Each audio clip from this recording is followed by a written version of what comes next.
seeing that everything quieted down, it's time to start. This is Tuesday, December 14th. This is the Ottawa County Board of Commissioners meeting. I'll call it to order. Our invocation today is by Commissioner Holtvor, followed by the Pledge of Allegiance led by Justin Roebuck. Please rise. Will you pray with me, please? Our Father, we come before you this afternoon and ask for your help for the families that have lost relatives, friends, or are sick themselves. We ask you to walk beside us in solving our county's ethnicity problems. Please be with all of our county employees, our police department, our first responders, our fire departments. Protect them as they do for all of us. We ask for wisdom for our county board as we make decisions that will affect our entire county. We thank you for the blessings that you have given each of us, even the blessings that we are not aware of. And all these things we ask in thy name. Amen. I pledge allegiance to the flag of the United States of America and to the republic for which it stands, one nation, under God, indivisible, with liberty and justice for all.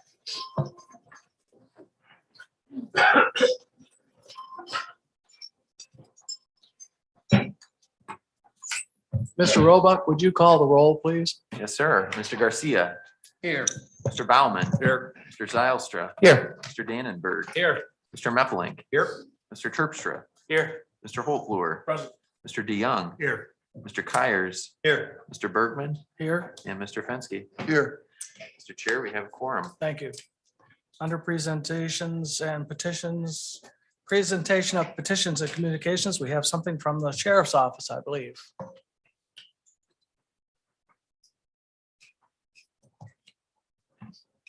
That would explain the presence of many officers here today. I always bring backup when Oh, I come. yeah. I thought they were for our protection or something. So, Mr. Chair, Mr. Vice Chair, and members of the board, it's my privilege today to come in before you and introduce to you two of our new deputies on the department. And these deputies have come to us, and I think they're here now.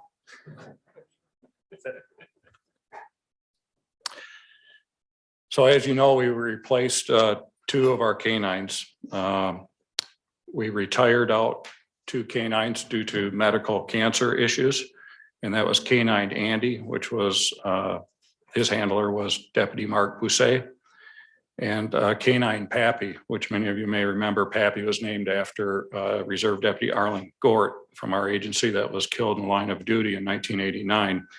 And Pappy was assigned to Deputy Trujillo on my left. So with the retirement of those two dogs, with the fortune of your blessing and also private donations, we have two new dogs to introduce to you today. We have canine Goose, which is handled by Deputy Tony Trujillo on my left, and canine Titus, which is assigned to Deputy Jack Mehar. Just to note, Titus had to have his name changed because when he came to us, he had the first name of Stefan. And for some reason, they changed it close to the sheriff's name, I guess. So, but again, the canine unit has played an extremely valuable role within this agency for many years. And just again, recently looking at some of our shift information that comes in, the activity, people being found, narcotics being found, people being tracked, suspects being tracked and taken into custody. Shows the value of these 4 canines and the 2 new ones. So I've asked each of the deputies just to kind of give you a quick overview of their new dog. And Deputy Trujillo.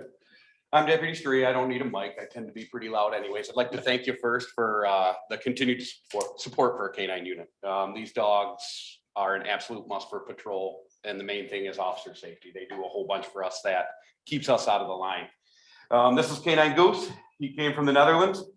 I met some guys through canine training. They're called Pole Dogs, P-O-L-E-L, out of the Netherlands. World-class trainers, world-class dog handlers. through training, after Pappy got sick, I reached out to one of them and was able to purchase canine goose from them with the permission of the county. And as you can see, he is still a pup. He's only 15 months old. Canine Pappy, I got at 18 months old and started training. He is full of energy. As you can see, I had a clean uniform. He covered me in here before we came here. It's been quite a change from Mr. Automatic Canine Pappy to going to a 12-month-old when I got him. But once again, I'd like to thank you. Goose. Look, can you say look? Yes. So I appreciate it, and we thank you for your support. I'm Deputy Myers, Canine Titus. I'd like to echo what Tony said. I thank you all very much for the continued support. And like he said, it's a needed program. They do an immense job for keeping officer safety and tracking down criminals and lost people. Titus came from Poland. He's 2 years old. We completed our training in September down in Lansing, and he comes from Lucas Kingdom. That's all I got for you. We're working on the part.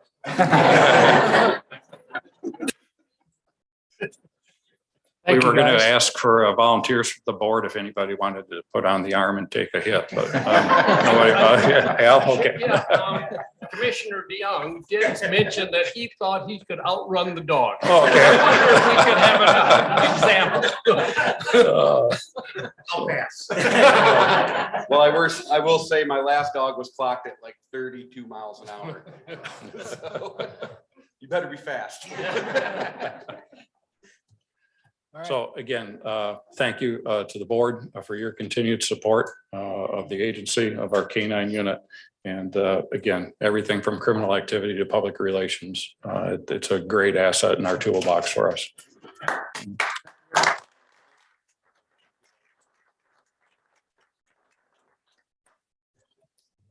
Thanks. Also, Mr. Chair, if I can just, All right. thank you. If I can just add, it's that time of year again where we participate in several events in our community. This past Saturday, we participated with what is called Cram the Cruiser at Family Fair in Zeeland for His Harvest Stand Ministries. 5,590 pounds of food was donated, $401 in a cash donation, and approximately 120 toys were collected for that ministries in Zeeland. Shop with the Sheriff is on again this year. It does have a little bit of a different touch to it again because of COVID. But I would like to publicly thank Myers and Walmart. The Grand Haven Myers donated $5,000 to Shop with the Sheriff. The Grand Haven Walmart donated $3,000 for Shop with the Sheriff. The Jamestown Meyer donated $5,000 for Shop with the Sheriff. And the Jennison Myers also $5,000. And again, this is an event that really has an impact on the children who receive these donations and the Shop with the Sheriff with our staff at those locations. One other thing, I did send an email out to you earlier last week. As you're well aware, we've had a lot of incidents at the schools with some threats and other communications. Since the first of this month, we've handled 44 investigations within the schools, and 21 of those are still open and active. Again, we do expect some criminal charges to be coming out of these investigations.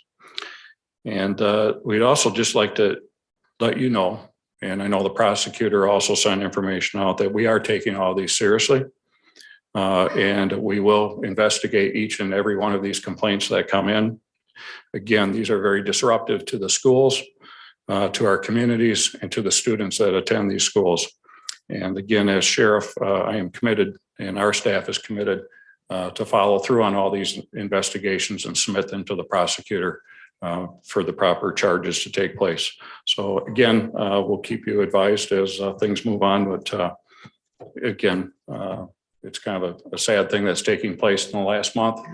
But again, I think it's really just, like I said, disruptive to our schools, to our students, and also to their mental health too. So again, thank you for your support.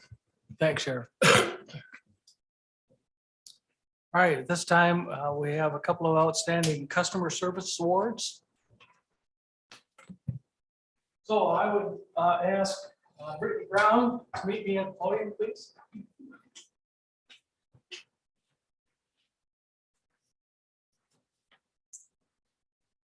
So Brittany was nominated for assisting an Iraqi refugee family that was facing homelessness due to an injury sustained at work.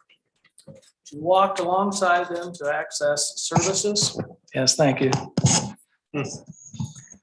She walked alongside them to access services in healthcare. I lost my place, sorry.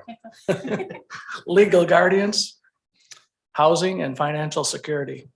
A letter from the family states, "We would have been lost if it wasn't for you. We will always remember your kindness, and we are so thankful from the bottom of our hearts." So thank you, Brittany, for making Ottawa County a place for everyone. Congratulations.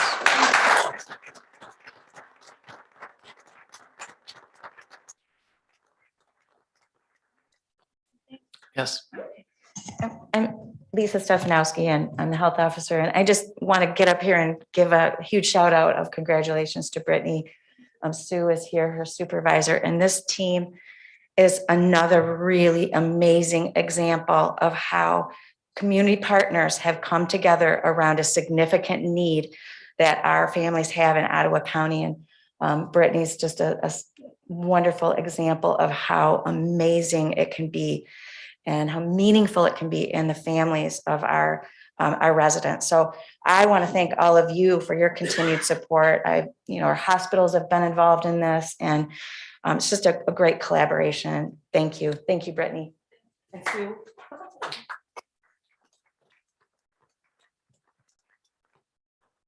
Raina Masco, would you join me, please? So Raina is receiving the internal third quarter Outstanding Customer Service Award today. Raina was nominated for implementing the Alternative Contempt Track program for Ottawa County Friend of the Court. The program is the third of its kind in Michigan, was recognized by the State Court Administrative Office in Lansing. Raina's work has already been successful with helping a client obtain mental health services and getting enrolled in CDL classes. The individual indicated no one has ever cared about his well-being before. So thank you, Raina, for your efforts on behalf of Ottawa County. Thank you.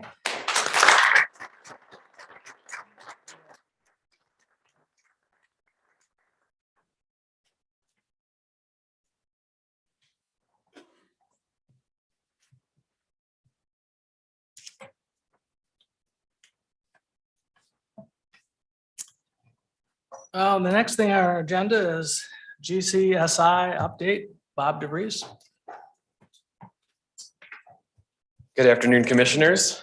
Thank you again for having me here for my quarterly visit. Last time I was here to give you guys an update, it was just before the legislature passed their budget in late September. And so I'll go back to that to start.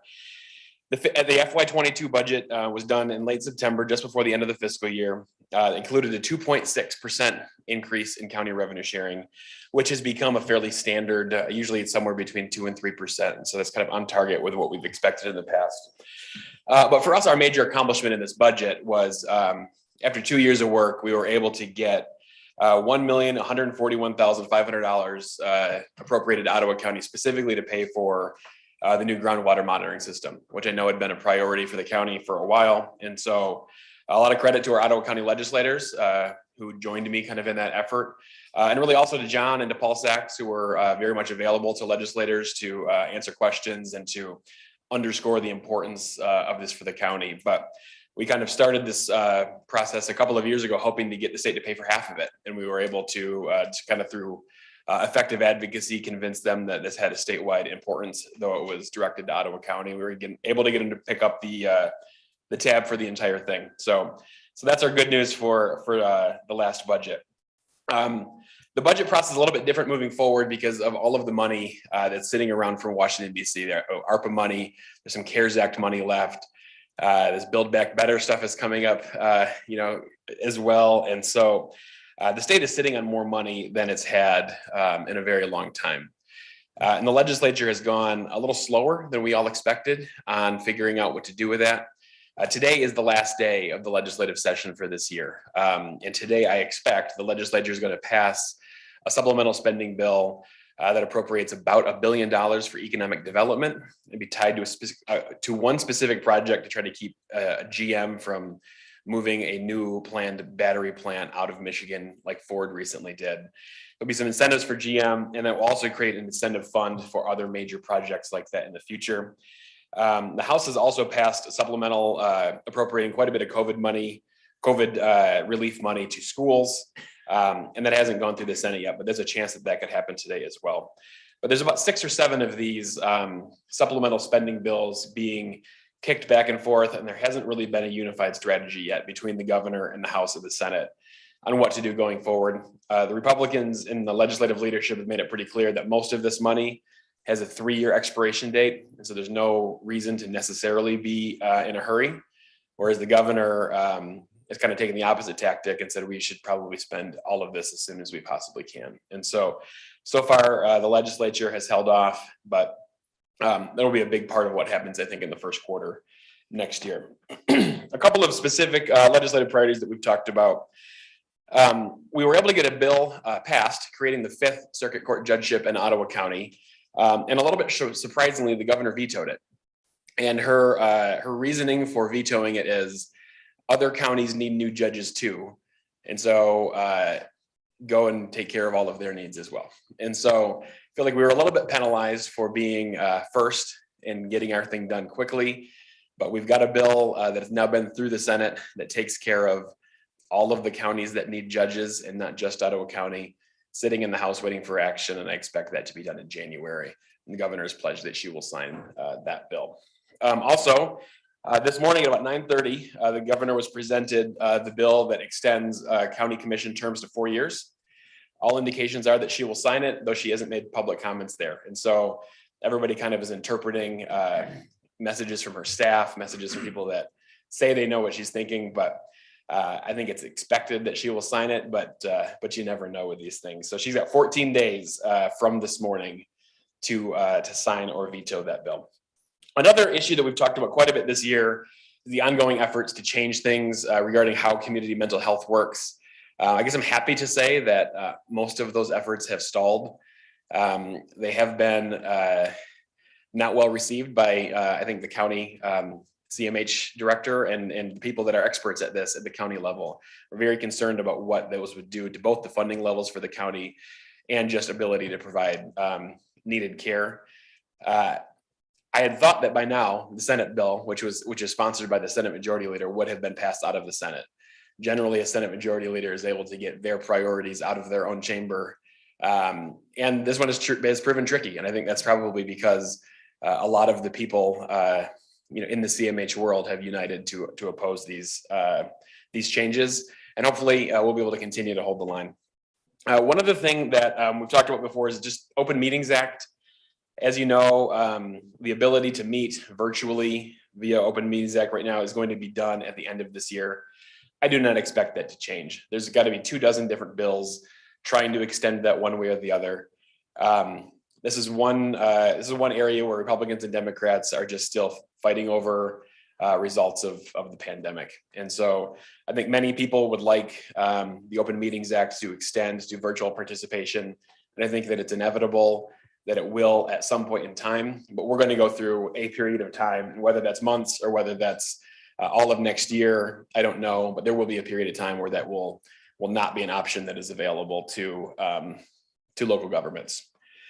And then lastly, I put a memo on your desk, and hopefully I got everybody. I have a couple extras if I missed any of the commissioners, but just about what's going on with the redistricting process. This is going to be a big deal. It's going to really change how Michigan looks legislatively for the next decade. And as you know, under the constitutional amendment from a couple of years ago, this is the first time we've had an independent commission drawing the lines for the House and the Senate and their congressional seats. And so those lines are expected to be adopted officially on December 28th by the commission. Right now, they've proposed 3 different maps for each of those 3 legislative bodies. And they've been seeking public comment for the last month or so. And they will take all that public comment, and their mandate is to then go and choose one of those 3 versions of each one of the maps. If they can't, things can get weird after that, where individuals can submit their own maps, And then we can pivot to one of those potentially. But all indications from the commission are that they believe that they'll be able to choose one of the 3 collaborative maps in each of the cases that has been proposed. In every one of those cases, if you take the partisan data that the commission has worked with so far, it will make these elections very close as far as partisan control goes. It's not going to change a lot, for Ottawa County, where Republicans have a significant majority. But, statewide, the amount of seats that are close to 50-50 are going up significantly. And the partisan balance should be fairly even, especially in the state Senate, where the districts are a little bit bigger. They're a little bit more immune to changing political winds. In the state house, there's a lot of seats that are really close to that 50-50 line. And so it seems a little bit like if it's a great year for Democrats, the Democrats are going to have a really good shot at controlling the House. And if it's a great year for Republicans, they're going to have a great shot at controlling the House. And it'll be a little bit more of a back and forth thing moving forward. So those are the things that I wanted to update you on. But once again, I'm happy to answer any questions that anybody has. Commissioners, any questions? Al? I got, how many on the calendar days are the Senate and House going to meet yet this year? Today is the last day. Okay. And then they come back the second Wednesday of January every year. Bob, that PPT of small businesses going from 80 to 160 or maybe more. I mean, that'll cost us a lot of money if it happens. What's the traction on that? Does it look like it's going to go, or don't you know? Yeah, it's part of the deal, and just learned about. I mean, this is when you cut these backroom deals, things pop up at the last second. And so, if anybody doesn't know what the Commissioner Carr is just talking about, part of the deal for this economic development thing is a change in the exemption level for smaller payers of PPT. Included in the budget supplemental this today that they're passing is $75 million to provide for reimbursements of that. So it should not impact local governments. However, that is a 1-year appropriation. And so that's the thing that the legislature is going to have to revisit if they do choose to approve that bill. Anyone else? Thank you, Mr. Thank you so Dewey. much. Next thing on our agenda today is Doug Vanessen, our corporate counsel, is going to give us just an update on a ruling. Yes, good afternoon. Anyone watching the commission meetings over the past year has noted the confusion and controversy over the role of the county commission relative to the health officers' limited mask mandate and orders. That confusion and controversy was exacerbated by the budget, which added another conflicting element to the legal status of that issue. Several community members sued the Board of Commissioners, the health officer as well, challenging the validity of the limited mask mandate, attacking the health officer's findings, and also asserting that the Board of Commissioners had to approve that mandate before it could be effective.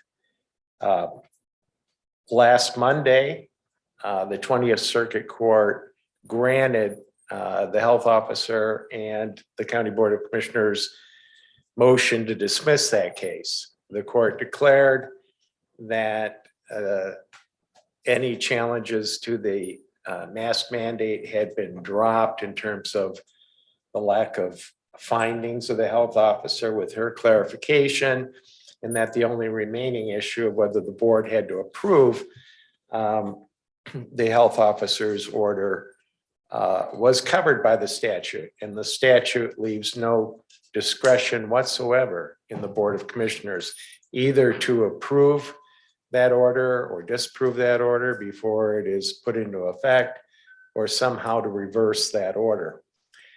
The 20th Circuit also addressed the issue of whether or not there's any accountability for the health officer under the Public Health Code. The court noted that if the health officer, which was not the case with the mask mandate, had exceeded her authority under the epidemic orders, that challenge could be made in court. The court would be there to review that. In addition, the court noted that if the community wasn't satisfied with the health officer's discretion in this area, they could seek to amend the statute. There'd been no effort to amend the statute. And finally, the court noted that if there was willful misconduct or incompetence relative to the health officer's exercise of authority, then that could be addressed by the board through termination. Again, that doesn't exist with the limited mask mandate. So don't know if the matter will be appealed, but for now, it's quite clear as a matter of the court's ruling that the board has no role with respect to the mask mandate. Thank you, Mr. Vanessen. Next on our agenda, I've asked Marcy Meek to give us an update on the search of a new administrator. Good afternoon, Board of Commissioners. Just want to give you a brief update of where we're at on our search for a new county administrator. The posting has closed. We had 32 applicants put in for the position. Right now, what is going on is GovHR is vetting all those applicants and then will make recommendations to the search committee on interviews. Likely, we will have that report by January 14th. GovHR is going to meet with us the week of January 17th to go over that information with the search committee. It looks like the last week of January is when we're looking at doing the first round of interviews. And then the second week of February for county board interviews and any other additional interviews that are deemed necessary at that time. So just wanted to give you that brief update with 32 applicants. Good. Thank you, Marcy. Thank you. Okay, next on our agenda is public comment. This is an opportunity for anyone in the audience to speak to the commission at this time. We're going to give you 3 minutes and we ask you to give us your name and your address. Mr. Nash. Good afternoon. Yeah, John Nash, Spring Lake Township Supervisor. I wanted to come and, with COVID, I haven't been able to be here in person, but I just wanted to come and wish you all a Merry Christmas and thank you for all you do. On the behalf of the citizens and the municipalities, Ottawa County is just a great place. And a lot of that has to do with your doing. And I know it's been a challenging year, but I can tell you, there's a whole lot of us out there appreciate what you do and have your backs. So thank you. Thank you, John. Mr. Nash, anyone else like to address council at this time? So, Mr. Chair, we have 3 members of the ARPA task force who are here also during public comment. I'm wondering if they want to speak when we, how about if we let them speak when we come up with that item? Can we do that? All right. Chairman, do you know what time that's going to be? Hadley and I have another commitment. Oh, you have to leave? Okay, all right, go ahead. Mike, go ahead. You want to come up right now? Yeah. We can all, yeah, well, that's fine. Just go ahead and speak. We tried to sneak in public comment, Okay, knowing that's- that we had another okay, thing good. to get to at some Okay. point. But All right. just on behalf of the ARPA task force, you all are aware that there was a process that was initiated when the county was receiving funds from the federal government to be used. And there were some criteria of how to use those, but they were fairly broad. And you all put together a committee of representatives from the community, the business sector, nonprofit sector, education sector, philanthropy, and a wide variety of folks to start to wrestle with of all the various ways that we could deploy these resources to impact our community, of which there are many. The good news was there were broad options. The bad news was there were broad options. And so there's a lot of ways we could deploy these resources to impact our community. And today on your agenda is going to be the review of a process that we've been going at for some months now with really good dialogue amongst the group that have made it through the finance committee and up to you all. So a few of us just wanted to come today. And for myself, I'll say thank you for the opportunity to serve and be willing to lend insights to the process. But B, I think for the biggest takeaway for me was the coalescing. We have all these different ideas. We started with long lists, and it became really clear fairly quickly that there were a couple issues that rose to the top, broadband and affordable housing being 2, of which the frame of these one-time dollars, because they're one-time dollars, to create a transformative impact where you weren't creating new expenses that had to be sustained via some other revenue source in the long term. Both broadband and affordable housing created an opportunity to make some pretty transformative impacts. And so the business folks in the room, the nonprofit, social sector folks, government folks, those two really rose to the top. So just wanted to come and encourage you all in that discussion later today around the buckets and the lenses that are put forward. Thanks. Who wants to go next? Holly? Hadley Strang with the Grand Haven Area Community Foundation, and I won't repeat what Mike shared, but just wanted to extend my appreciation for being included in the task force and say thank you for being intentional about tapping into other resources across the county to look at different perspectives and expertise in possible ways to use that funding. So thank you. Thank you. Elizabeth? And I am Elizabeth Butler. I'm the Director of Economic Development and Strategic Directions for Northwest Ottawa County. And I'm with the Grand Haven Chamber. And I too appreciate the fact of working with the committee. And I mentioned this at the Finance Committee meeting, but there's a collaborative group of economic developers in Region 4. And I've been watching how other counties have been using their funds. And I'm very appreciative that Ottawa County is being thoughtful and looking for a transformational change by using these funds. So I appreciate that. Thank you. Thank you. Anyone else like to address? Next, we have Commissioner at this time? Terry White from Robinson Township. Okay.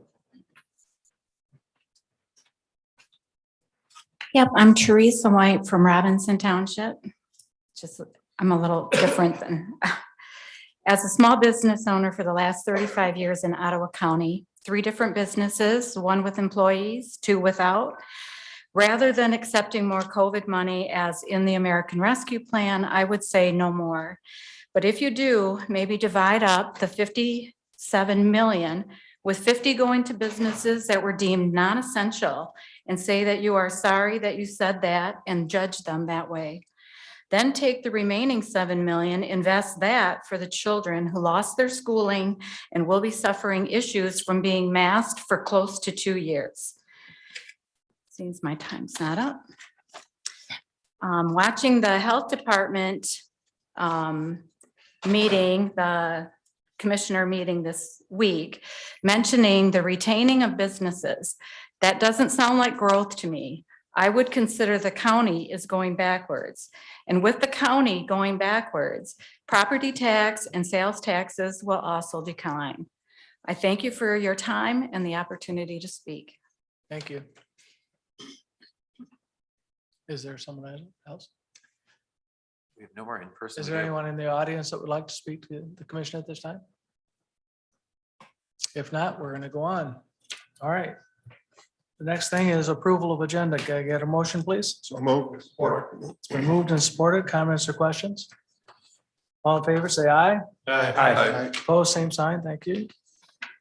Under actions and reports, consent resolutions 1 through 7, Mr. Fenske. Thank you, Mr. Chair. I will make the motion to approve consent resolutions 1 through 7. Been moved and supported. Comments or questions? Justin, would you call the roll, please? Mr. Kyers, Yes. Mr. Holtlohr, Yes. Mr. Garcia, Yes. Mr. Dannenberg, Yes. Mr. DeYoung, Yes. Mr. Zylstra, Yes. Mr. Terpstra, Yes. Mr. Meffelink, Yes. Mr. Baumann, Yes. Mr. Fenske, Yes. Mr. Bergman. Yes. Motion passes.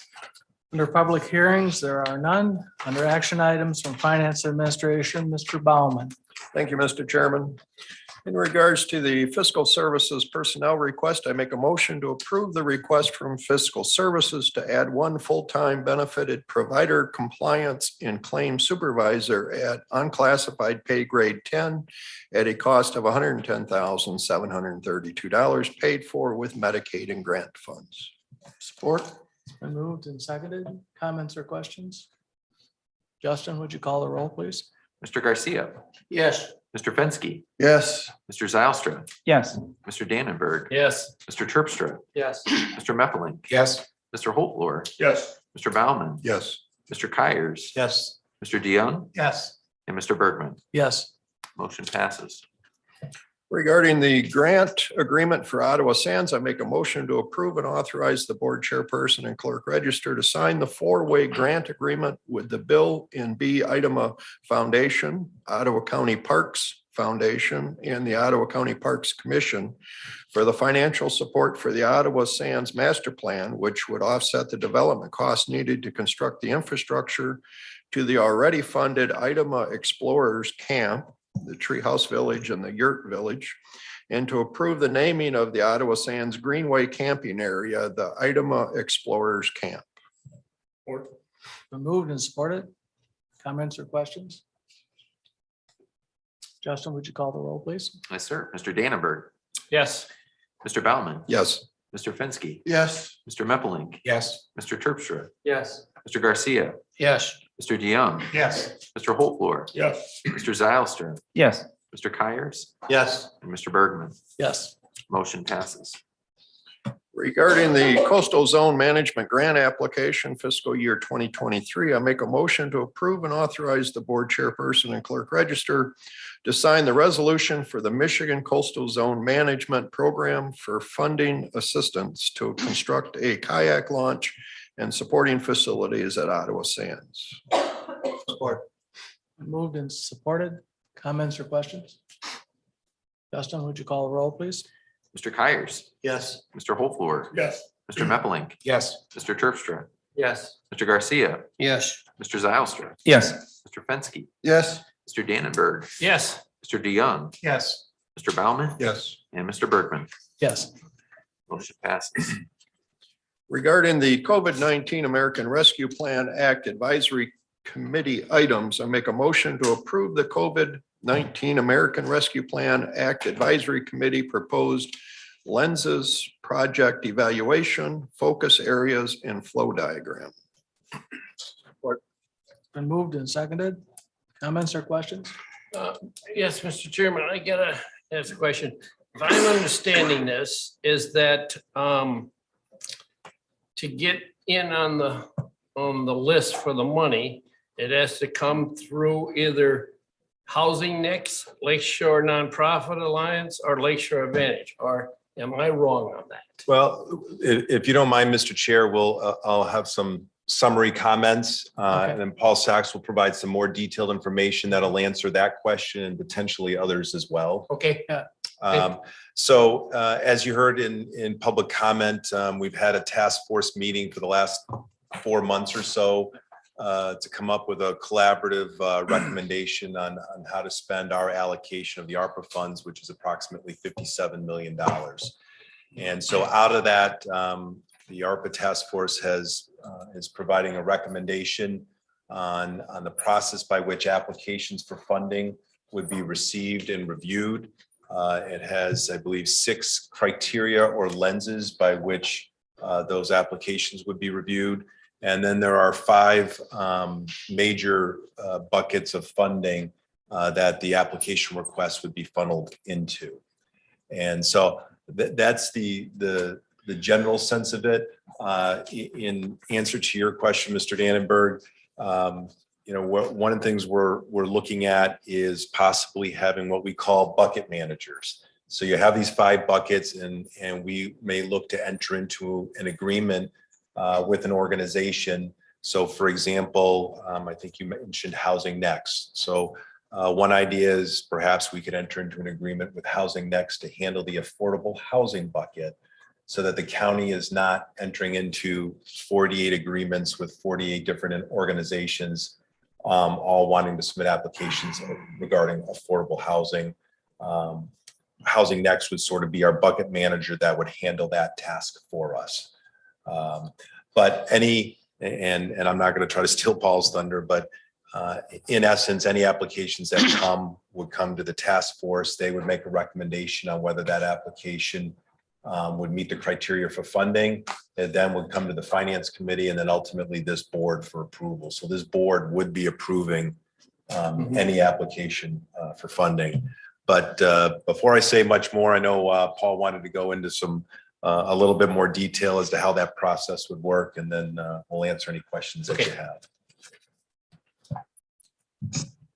Good. Thank you, John. Good afternoon, commissioners. thanks for the opportunity to add a little bit more detail and help answer any questions on this process. So as you know, we assembled a prestigious group of task force members, as Mike and Hadley and Elizabeth noted. A really good group, great discussions. There's a few more members of the ARPA task force that are in the room as well. And the first recommendation that they have before you and that the committee deemed was really important is to put in writing, kind of documenting these lenses or criteria for project evaluation, which really ensures as we move forward with these funding recommendations that there's a common and agreed upon framework that identifies the elements that are important that potential projects possess if we are to fund them. And as noted in this document that's in your packet, these projects that we're looking at, they really need to demonstrate a strong community need and provide that long-term transformational impact and enhance the equitable availability of services to help propel the county forward into the future as we overcome this pandemic. Those 6 lenses or criteria that we have, first one, it's very clear, these potential projects need to adhere to the guidelines of the federal government. Secondly, they have to be designed to address a known and demonstrated need. These projects also need to address, it's important that they address a needed change in societal opportunities or eliminate gaps and disparities amongst marginalized or underserved, underrepresented populations.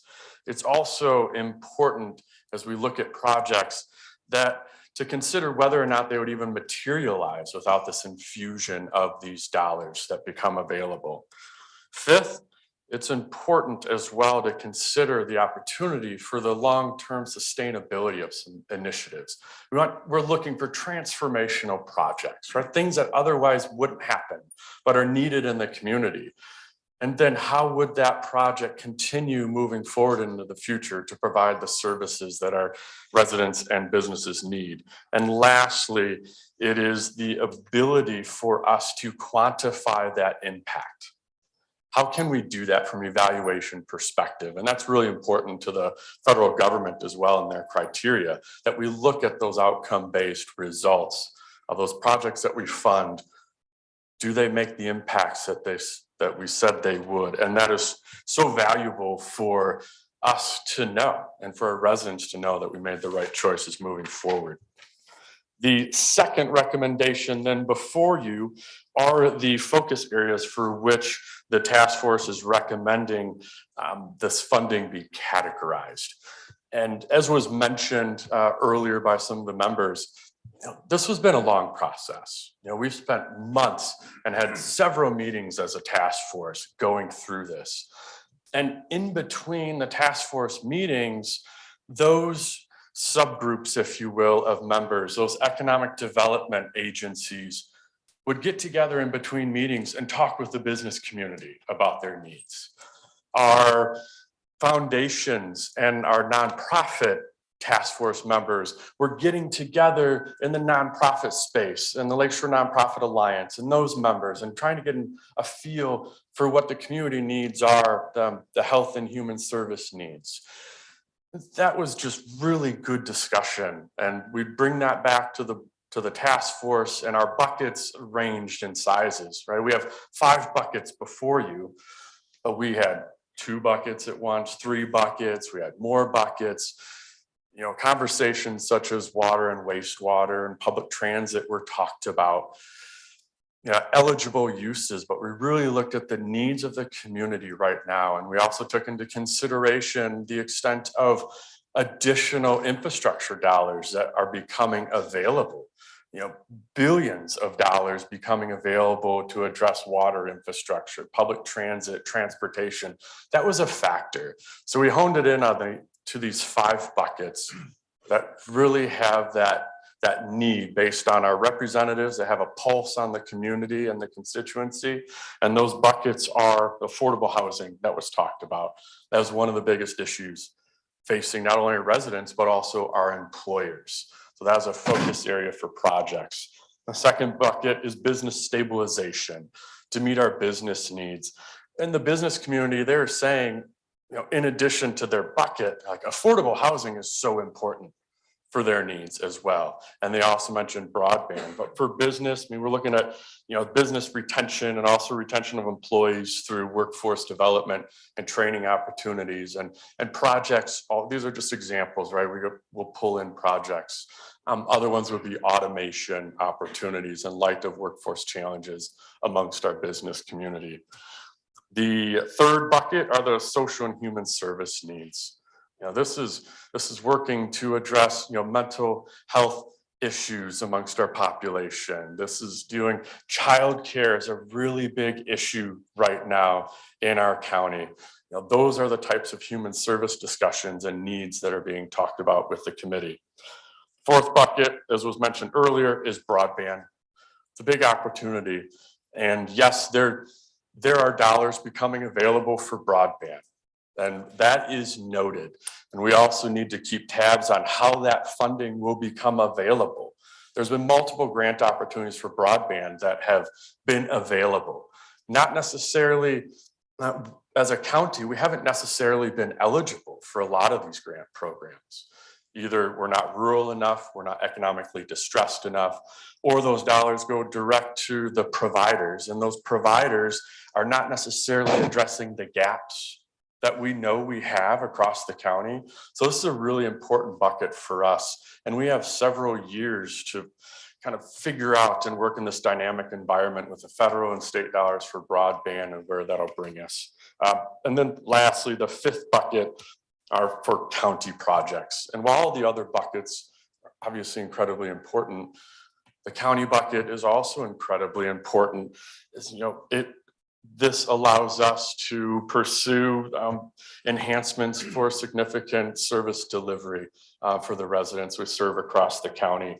And those are great opportunities within the county realm. So those are the 5 buckets. And then the last recommendation that is before you in your motion is that process flow. And I think I can help answer some of those questions that you had, Al, for example.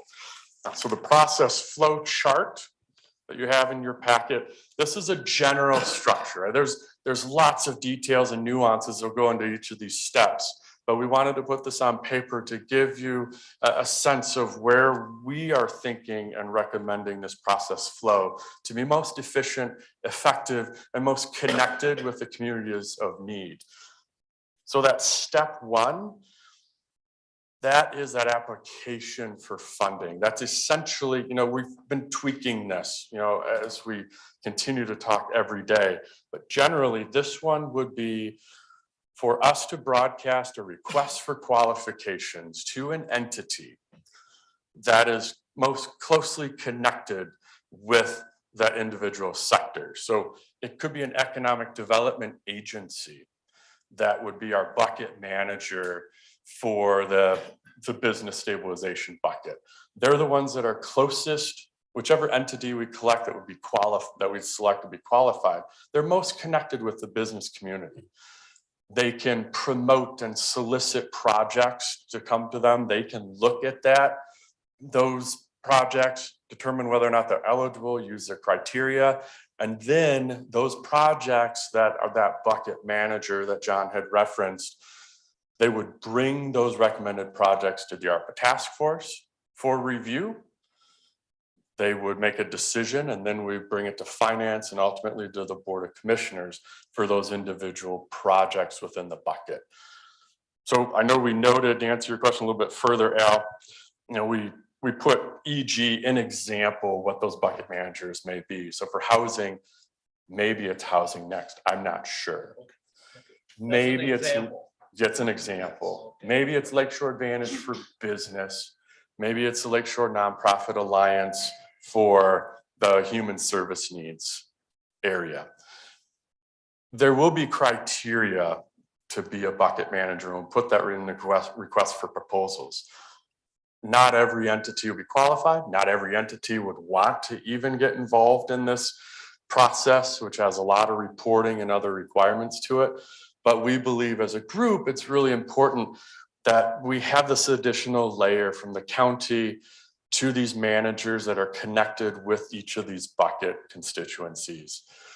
And again, all those projects and this flow chart just kind of talks about that process. So once we select a bucket manager, they're the ones that would go and promote the opportunity for this funding. They pull in projects within their respective bucket area, and then it flows back through the approval process to the board. The distribution of the funds, that is still something we're working through, looking at the criteria. We don't know yet if it would be a direct cut from the county once the Board of Commissioners approves these individual projects, or if it's a bucket manager. We're navigating that, and we'll looking at all the requirements, county statutory obligations, federal obligations. But essentially, that's the general process that we have developed, or the task force has developed, for the distribution of these dollars. Thanks, Paul. You're welcome. Any questions for Paul? Go ahead. Go ahead. Yeah, great. Thanks, Paul. I appreciate it. Yeah, I think I understand the process, and the lenses are great, and I like the buckets and everything, but I still have a problem with the idea that we'll be retaining the 20 million for county operations. I spent some time this summer talking with City of Holland and Ottawa County residents about their priorities and some of their perspectives on the money. And I think the idea that if we're going to retain 20+ million, a lot of those priorities and perspectives may not be able to be met, right? And I kind of conceive this money as once in a generation opportunity. You've talked about that, and I think we agree on that. I think I would, from my standpoint, making sure that we're pushing money out to the community as much as possible, and that may very well happen. But as it stands now, when we sit 20 million in the county operations bucket, I really can't support this as it stands. So thank you very much. Mr. Chair, just Mr. Chair, on the issue, and Commissioner Zylstra brought up some figures, and so I want to address that a little bit. For sure. So the task force had talked about, roughly how much money do we want to recommend to be allocated in each of these buckets. And we were kind of torn between trying to be as flexible as possible with these, because once you say, okay, let's recommend this amount for this bucket, it gets kind of seared in people's minds.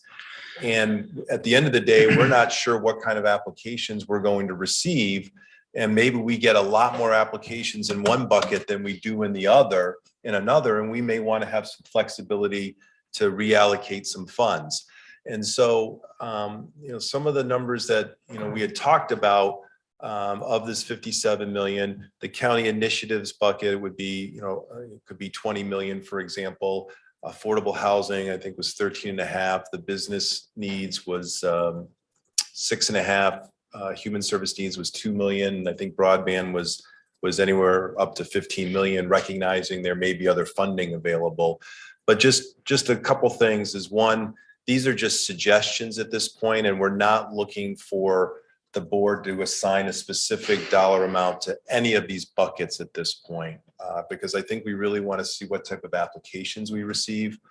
To your point about the county initiatives bucket, I mean, the county, obviously, many counties are actually taking their entire ARPA allotment and just keeping it for themselves, first of all. And the county does provide services to citizens here, to the entire county. And we have infrastructure and other needs that support our endeavor to provide services to our citizens and taxpayers. So I would recommend that we do retain that county initiatives bucket at this point. The other thing that you need to be aware of is ARPA funds can be used to replace what's called lost revenue. And there's a calculation that is used to calculate how much lost revenue there is.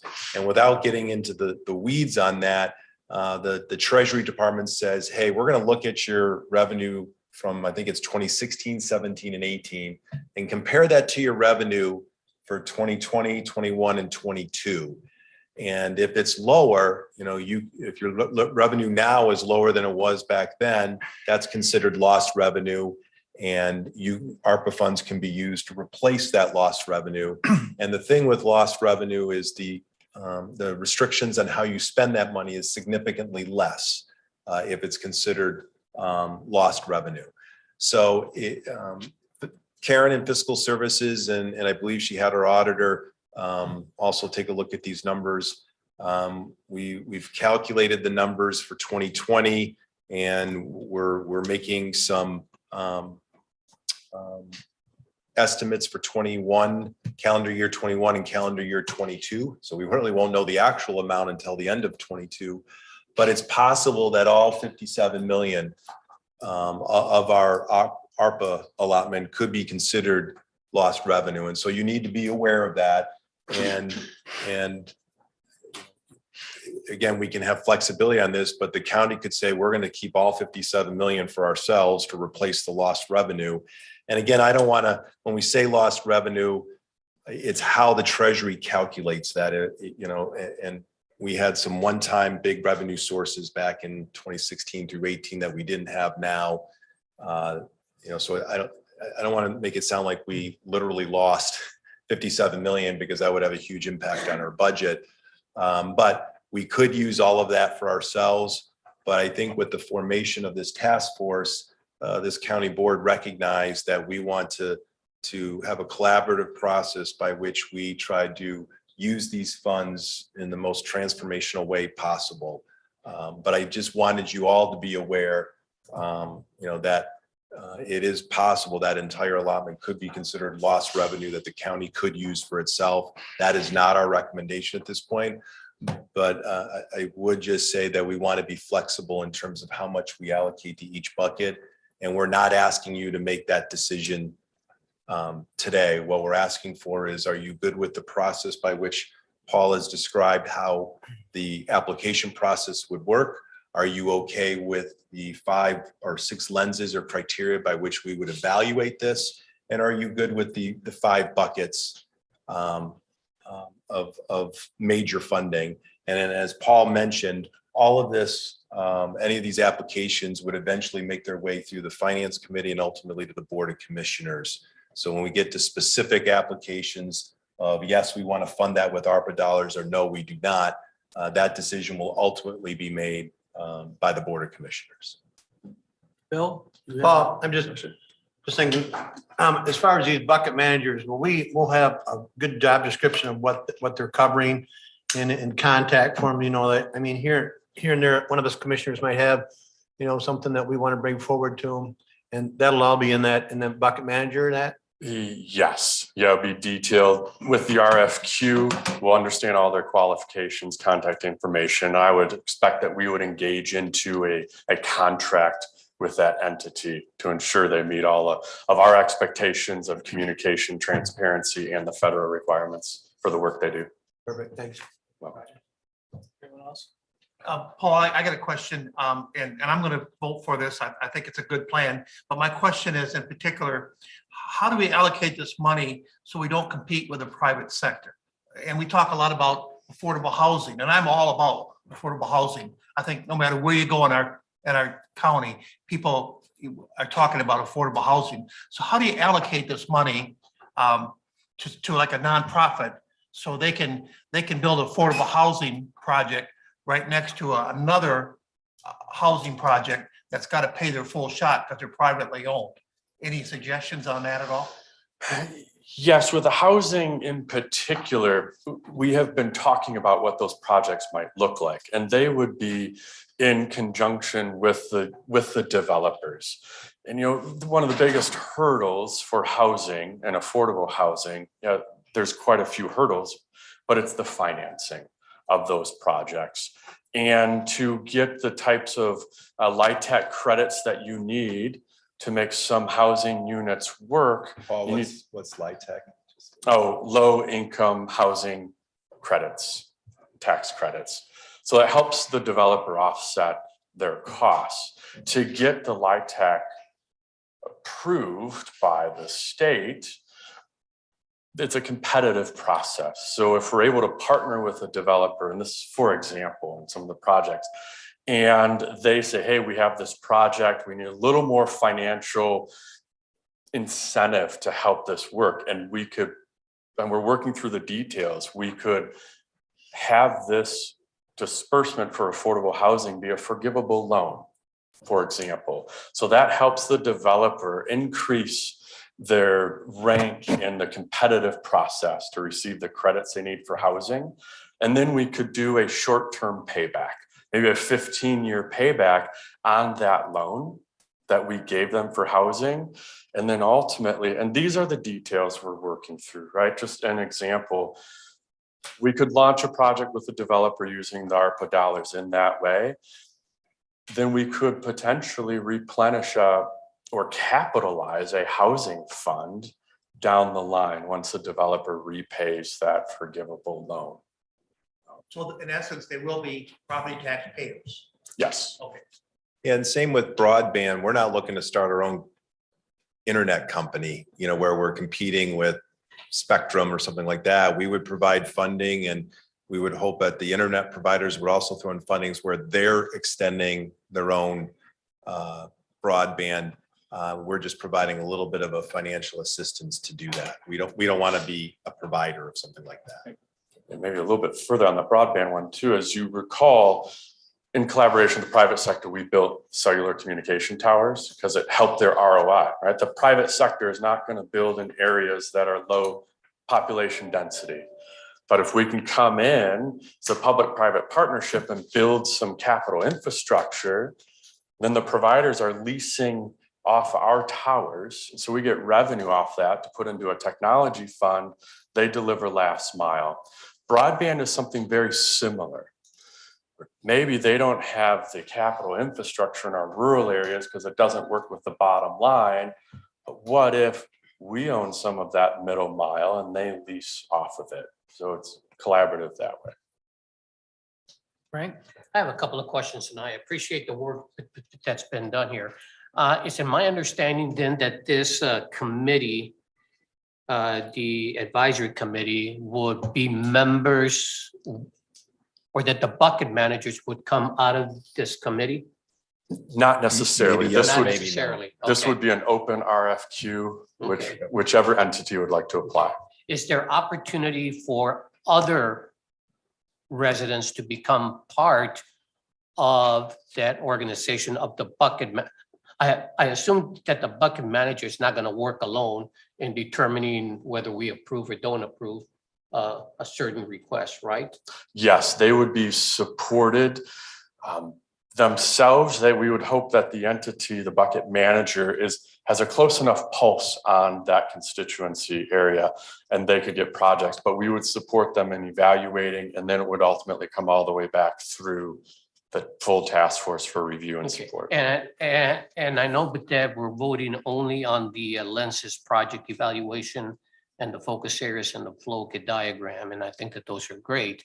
My thought is how do we get other folks involved in this process? I know that one group tends to hang out with people from the same group and so forth, whether it's housing, but they all having the same network and so forth.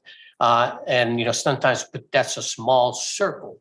How do we expand that circle for people who may have interest in that area as well and get their input in there? Not Yes. necessarily looking Yep. for money, but wanting to put input. That is a very good question. I mean, we're always, I'll just respond, from my own perspective, personally always looking for input and involvement. And we do field calls often from folks that have suggestions and input. I think as we move forward with this entire effort and begin the process of pulling projects forward, I would think the bucket managers and the ARPA task force would certainly be open to input and ideas on what other potential transformational projects exist. Then and if they know what those might be or have suggestions, then they can connect with the right partners to submit a full application on what that project is.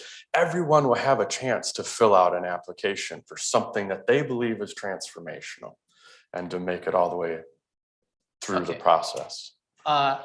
It's my understanding that the money has a timeline on it, that the ARPA money? Yeah, we have to commit to spending the funds by the end of 2024. and actually spend the funds by the end of 2026. So by 2024, we have to identify what projects we're going to be investing in, and by How much we're gonna 2026 spend on those. have completed the project and so Yes. forth. Okay. I think it's a well thought out process. I happen to be part of the West Michigan Regional Planning Commission, and I've heard stories where people have just started spending money without having put a lot of thought behind it. Have the guidelines been stabilized, or are they set in stone now? Or are they still fluid? So we don't exactly know what may be appropriate and what may be reconsidered as not appropriate. Yep, it's still in flux, which makes it all the more interesting for us to see other counties spending the money so fast. So. Okay. Sure. Al? I think you guys, the more I listen to it, you did a great job on this thing. I guess I'm making a statement that you ain't gonna make everybody happy. So, Isn't that true? good luck as this goes along. I have some inquiry in there, and I will be passing this information on to them, and Yep. we're headed from there. So, okay, thank you. Yep, thank you. I think there is one thing though, Frank, that you talk about, we can use 10 million, right? That was told already that we can use 10 million for capital gains, correct? Capital gains or capital capital project? Capital project. Yeah, and again, if we have, we consider it lost revenue or replacement revenue, then the restrictions on how we spend it becomes significantly less. Yep. So, yes. Yep. Well, so would lost revenue say that we might have had a project in mind, and because of COVID, costs have gone above, we possibly could consider using some of those funds to cover the increase of material? Anyone else? All right, Justin, would you call the roll, please? Yes, sir. Mr. Fenske, Yes. Mr. Zylstra, No. Mr. Kyers, Yes. Mr. Garcia, Yes. Mr. Holtlore, Yes. Mr. Baumann, Yes. Mr. DeYoung, Yes. Mr. Meppelink, Yes. Mr. Dannenberg, Yes. Mr. Terpstra, Yes. and Mr. Bergman. Yes. Motion passes. And finally, regarding the public health personnel request, I make a motion to approve the request from public health to increase the part-time non-benefited environmental health specialist position to a full-time benefited position in Group T at pay grade 8 at an increased cost of $64,350. Support. Been moved and supported. Comments or questions? Justin, would you call the roll, please? Sure. Mr. Zylstra, Yeah. Mr. Fenske, Yes. Mr. Baumann, Yes. Mr. Kyers, Yes. Mr. Garcia, Yes. Mr. Meppelink, Yes. Mr. Dannenberg, Yes. Mr. DeYoung, Yes. Mr. Holtlore, Yes. Mr. Terpstra, Yes. and Mr. Bergman. Yes. Motion passes. Under appointments from talent recruitment, Mr. Garcia, please. Yes, Mr. Chairman, I do have 7 appointments for 7 separate committees and for 7 openings. So I imagine that we will only have to take a voice vote after each one, most likely, and not a roll call. Okay, so for the Community Mental Health Board, the committee is recommending and approving David Parneen to fill 1 general public vacancy beginning April 1st, 2022 and ending March 31st, 2024. Support. We can just do a voice. Okay, all in favor, say aye. Aye. Opposed, same sign. Thank you. Thank you. For the Ottawa County Economic Development Corporation, Brownfield, and the Redevelopment Authority, the committee has recommended Gary Post to fill 1 director vacancy beginning January 1st, 2022 and ending December 31st, 2027. Support. Been moved and supported. Comments or questions? All in favor, say aye. Aye. Opposed, same sign. Thank you. Thank you. And most of these are reappointments, by the way, except for number 4, I believe. For the Parks and Recreation Commission, we are recommending that Kelly Rice fill the public vacancy beginning January 1st, 2022 and ending December 31st, 2024. Support. Moved and supported. Comments or questions? All in favor, say aye. Opposed, same sign. Thank you. Thank you. And for the Community Action Agency Advisory Board, the committee is recommending Philip Roxbury to fill one private sector vacancy beginning January 1st, 2022 and ending December 31st, 2024. Support. Been moved and supported. Comments or questions? All in favor, say aye. Opposed, same sign. Thank you. Thank you. And for the Officers Compensation Commission, the committee is recommending Kurt Wansek to fill one member vacancy beginning January 1st, 2022 and ending December 31st, 2025. Support. Been moved and supported. Comments or questions? All in favor, say aye. Opposed, same sign. Thank you. Yep. And for the Agricultural Preservation Board, the committee is recommending Michael Gibrankama to fill one agricultural vacancy beginning January 1st, 2022 and ending December 31st, 2024. Support. Been moved and supported. Comments or questions? All in favor, say aye. Opposed, same sign. Thank you. And the final one is for the Building Authority. The committee is recommending Ron France to fill one member vacancy beginning January 1st, 2022 and ending December 31st, 2023. Been moved and supported. Comments or questions? All in favor, say aye. Opposed, same sign. Thank you. Discussion items. Ottawa County Department of Strategic Impact Annual Report by Mr. Sachs.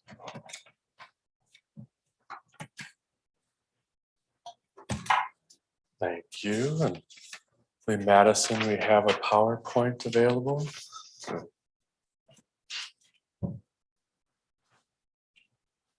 Well, I'm very thankful to be able to present our annual report to each of you this afternoon. Yeah, I think a lot of these, I've got highlights, and I think many of these projects should not be a surprise to this group. Because as you know, we do quite a few newsletter updates that we share periodically at your request. I think we've distributed a few just over this year and try and maintain our communications in the public as well with all of our work that we have moving forward. I do want to at least start off by recognizing the exceptional colleagues that I work with. This team has such a diverse skill set and specialized knowledge base, and they're each incredibly passionate for performing exceptional work. And these are the 7 members now, and then we have 2 land use positions that are open that we're actually interviewing for on Thursday. So looking very forward to getting back up to full capacity in our land use division. I'll talk a few slides here about the work we do with evaluation and statistics and research. We have continued to support the Public Health Department in their data reporting and dashboards and infographics on how they are doing navigating the pandemic. We supported the City of Zeeland with an organizational efficiency study, or a staffing evaluation, if you will. They had some impending retirements within their buildings maintenance department and streets and cemeteries departments. We went in and did an assessment of how they can increase the efficiency of their positions in that office. We also worked with Scott Rumsa and the Community Action House. As many of you probably know, that we opened up the first food club in this area. What a really tremendous opportunity to have in this community, in the Holland community, to have the food club available. So we supported that effort in the early stages with some strategic planning. We set up some evaluation data collection protocols for the administration of that new food club, and working with the customers, both pre and post experience, to assess the impact and the efficiency of that new undertaking. We also had the good fortune of partnering closer with Dr. Donna Lowry, who is the CEO of Ready for School. And we worked with her group this year on their kindergarten readiness program to assess the impact of that important program for, you know, the Young Five community, and providing some guidance on data that we received from parents, you know, both pre and post program, and the students themselves on the impact and value of that initiative. We also continue to work with Patrick Sisler at the Lakeshore Nonprofit Alliance. We're involved in our second nonprofit community assessment across the county. There's over 120 nonprofit agencies part of the Lakeshore Nonprofit Alliance. So we developed a very robust survey to start to collect a lot of information on the health and opportunities for all our nonprofits across the county. And that's been a wonderful collaborative undertaking, supporting health department as well with their migrant health task force, doing some strategic planning work and setting their goals and targets for the future in that undertaking. And we continue to support the Parks Department and Public Health with a variety of program evaluations. And it's so important for the work that we do to know that it's of value and having impact and being transformational, if you will. And so the ability of our staff with David Carilli and Shannon Virtue that do a lot of this evaluation work and partnership work with our community partners, it's incredibly valuable, and it's been really great to see that service continue to grow. And we also continue to provide support and data and research assistance across the board for whomever calls in the county or external. Land use planning projects, groundwater, that's one of the biggest issues facing the county. Bob talked about the 1.1 million that we're able to secure in the state budget. That was huge. So we're developing the program now to install maybe it'd be about 55 up to 80 monitoring wells across the county to start to collect real-time data.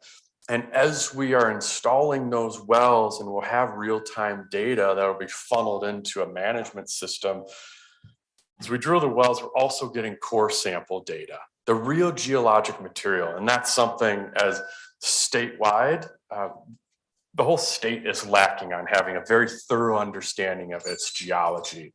I think this is one of the main reasons that we were fortunate enough to get funding from the legislature. It's because we've been explaining, as Bob mentioned, for years, saying we believe this is how you need to better understand your geology, your water resource availability, and how to do well-informed planning.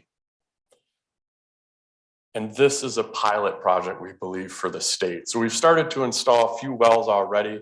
We had some other funding that was available. So we had some monitoring equipment, and we also partnered with the Michigan Geologic Survey, who's doing several core samples across the county for another project on dune shifting. But we piggybacked on them when they did core samples. We went in, took the data, built it into our system, and then installed monitoring wells, and had great partnerships across the community in getting those locations. We're also, through the groundwater board on the leadership of Matt and Greg, we were able to, and we're continuing to work more closely with our local units of government. And everyone's increasing their awareness and seeing the opportunities and the importance of thinking outside of jurisdictional boundaries. When we're dealing with a system like groundwater that's fluid underneath our feet, there's gotta be a lot more collaboration and discussion and opportunities so that we know how to continue to grow well and to the best means possible to ensure sustainable water supply for everyone into the future.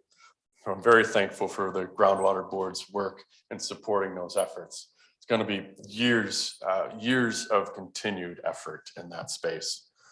Housing Commission, what a great Housing Commission that we have. We have made some efforts in partnering with Housing Next, for example. We're creating a series of white papers. It's the educational component on housing that's being talked about, and it's educational opportunities for the tools that are available. So we're preparing those. We've also had a partnership with Muskegon County's Housing Commission, and we're able to receive some housing vouchers for a potential affordable housing, senior living facility in Spring Lake Village. So cross-county collaboration has been really nice in this space as well.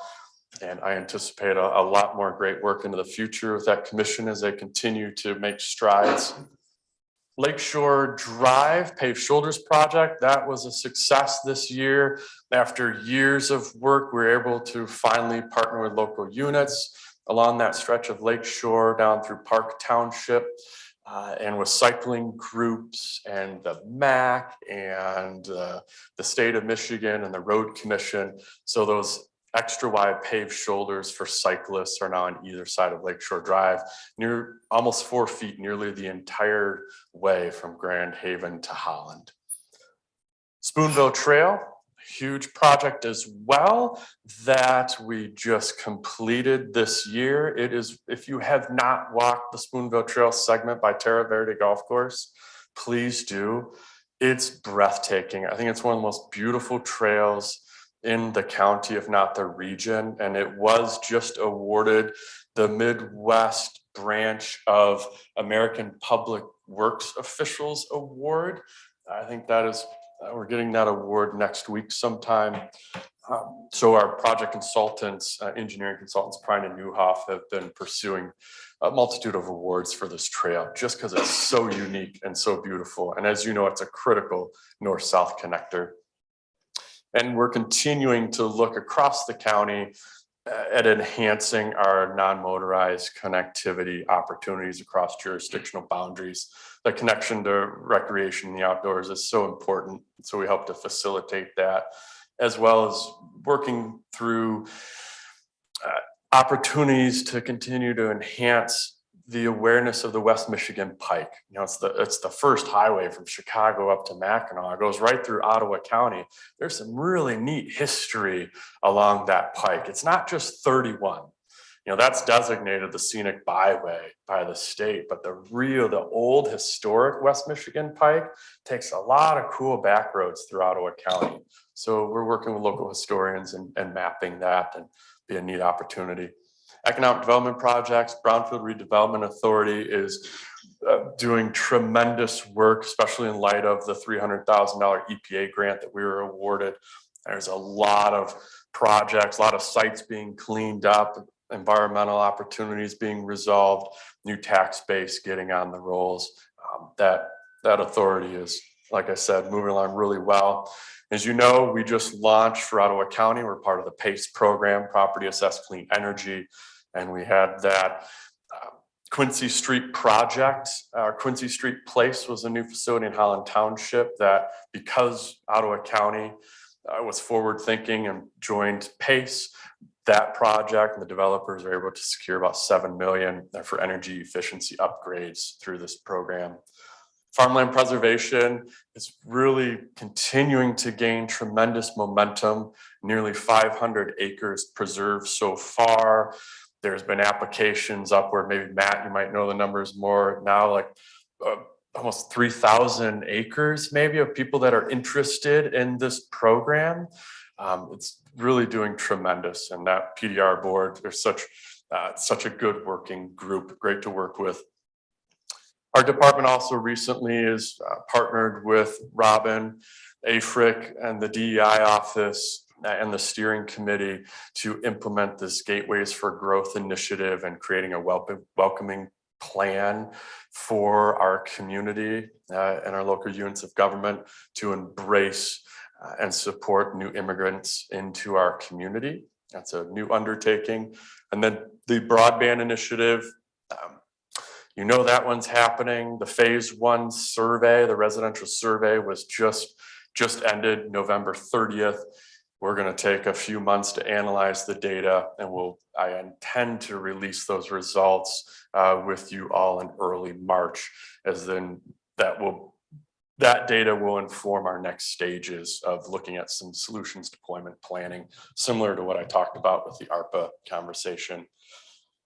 Then additionally, the Board of Commissioners, as you know, you form the power plant steering committee. J.H. Campbell plant will be closing or turning cold in 2025. And then by 2028 will be decommissioned. So the planning work is starting now with a great group of individuals.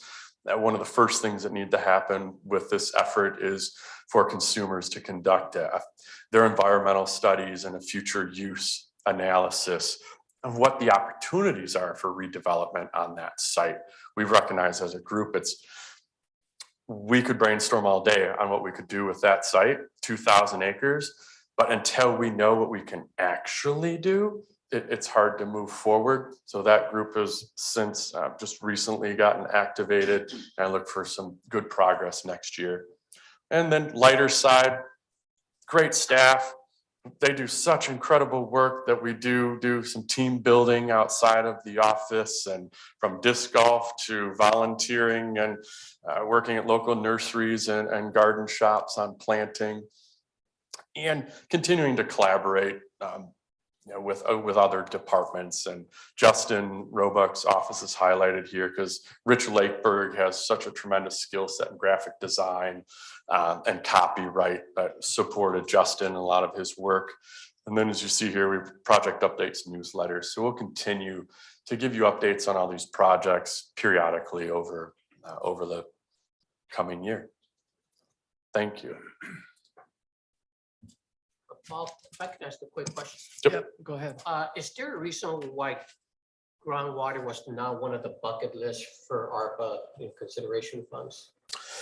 Yeah, not sure what we would do with that yet. How do we address groundwater? The phase one of this is really working with local unit ordinances and getting those to be as robust as possible. Then it's working through master planning processes and looking at where infrastructure should go. I don't think we're close yet to know what that could be. And then also knowing the extent of infrastructure dollars that are becoming available for water and wastewater systems that could align with us really well for our for capital projects. That's one of the main reasons. Any other questions for Paul? Thank you, Paul. You're welcome. Thank you very much. Our next presentation is by Ottawa County Public Defender, Mr. Hamilton. Thank you very much.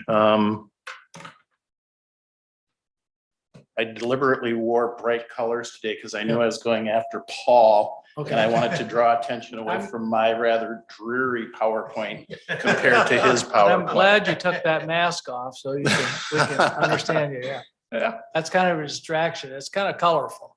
It looks nice. Okay. Well, Nice my mask. neighbor made this. It's the first mask I got during COVID. All right. So anyways, I'm Bob Hamilton. Thank you, Chairperson Bergma, Vice Chair Fensky, and the commission for inviting me here today and letting me tell you about the Office of the Public Defender. This is actually my first time in front of you. We gave a presentation last year, but Nicole and Phil Sealski gave it instead of myself because I was recovering from hip surgery. I was hired just over 3 years ago to implement this office in October of 2018, based on mandates from the Michigan Indigent Defense Council. And what I think is really important before we tell you about where we're at right now is actually how we got here and why we exist, because I think societally, people don't really understand what our role is as defenders in the United States, in this state, and in this community. So for sake of brevity, I'm going to start 234 years ago. How do I do this? There we go. With the signing of the United States Constitution in 1787. And more importantly, in that Constitution, Article 3, Section 2, this is where we begin our role in the United States. The trial of all crimes are to be by jury, and such trials shall be held in the state where such crimes were committed. So this is the beginning of our role in our society. Then, of course, 3 years later, about 230 years ago, the Bill of Rights was ratified. And among those are parts of the Constitution that regularly fall within our duties as public defenders. The Fourth Amendment, right to be free from unreasonable searches and seizures. The Fifth Amendment, freedom from double jeopardy, self-incrimination, requiring due process. Most importantly, the Sixth Amendment, which provides the right for assistance of counsel for people charged with crimes. And I think it's important for people to note that defense counsel is the only legal representation that is guaranteed by the US Constitution. The only legal representation guaranteed by the US Constitution is defense counsel for people charged with crimes. Amendment 8, excessive bail, excessive fines, and this goes right into one of the standards that we are required to try to uphold and enforce in our county. We'll get into that in a little bit. And then, of course, the 14th Amendment, which makes the other amendments transactional or binding on the states, due process clause, things of that nature. Interestingly enough, the first person in the United States who ever proposed the creation of public defender's office was the first female attorney in California, Clara Shortridge Foltz. There's a couple of cases you'd think with the constitutional guarantee we have that would happen right away, but it doesn't. There's a whole series of cases that gets us to where we are today. The first, well, one of the pivotal cases is the Scottsboro Boys. And what's important about this case, it says a real estate agent and an aged attorney who has been out of practice of the law are not adequate representations of, in this case, these young black men who were charged with raping a young woman and were denied due process. They were sentenced to death, but that was all overturned. That case is thought to be sort of the underpinnings of To Kill a Mockingbird. Then more recently, Gideon v. Wainwright, 1963, the US Supreme Court said that it is fundamental that defendants have representations in criminal cases. It's required under the Sixth Amendment in the Constitution. Mr. Gideon was an unrepresented sort of grifter from Florida who was charged with the breaking and entering of a pool hall. And at every step of the proceeding, he asked for an attorney, and every step of the proceeding, he was denied an attorney. And ultimately, on his own volition, he sent a petition to the US Supreme Court, and they overturned his conviction. And so Gideon v. Wainwright is the most recent of the significant cases. And basically, it says that fair trials can't be realized if a poor man charged with a crime has to face his accusers without a lawyer's assistance. Henry Fonda was in a movie called Gideon's Trumpet about that case. Here is a copy of the handwritten petition to the United States Supreme Court by Mr. Gideon that resulted in his pivotal case. So after Gideon, what did Ottawa County do? Ottawa County, two judges in Ottawa County, the Honorable Raymond Smith and the Honorable Chester Ray, devised a public defender system back in the early 60s, early to mid 60s, that was intended to mimic the system of attorneys in private practice. And that is the system that has been in place up until 3 years ago in Ottawa County. There were a roster of attorneys, including myself, who committed to the county that this is the work we will do. You give us the cases and we will do the criminal defense work. And it was actually a very good system, in my opinion. It was good for the defendants because they got experienced and qualified attorneys to represent them. It was good for the county because the county had, I think, the second or third lowest per case attorney's fees in the state. So it was economical, but it was also good for the attorneys because the county had, I think, either the first or second highest paid rate for their public defenders. So we had public defenders that are among the highest paid in the state. working in a county system that was about the most efficient in the state. And the defenders were all very good attorneys, in my opinion. Keep pointing this in the wrong direction.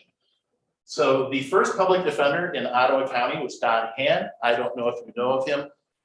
He is my ex-partner, my ex-law partner, my ex-mentor.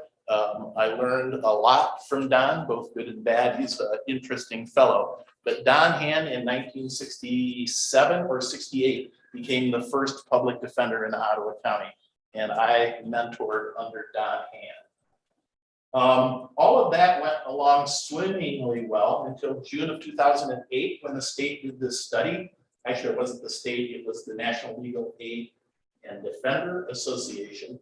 We did the study where they found the whole state valued speed and savings over due process. Ottawa County was one of 10 counties studied. I was one of the attorneys that was interviewed by this task force that came into the state and interviewed people from all the different, they interviewed prosecutors, judges, defense attorneys, and I don't know who else in the government they interviewed. But what they found is that Ottawa County was defective in that our judges were in direct control of the appointment and payment of attorneys in violation of the American Bar Association 10 standards. And that is, will be addressed by the MIDC Standard 5.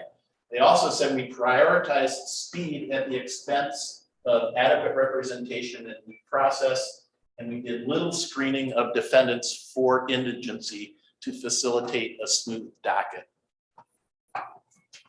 So after that study in 2013, the MIDC Act was passed.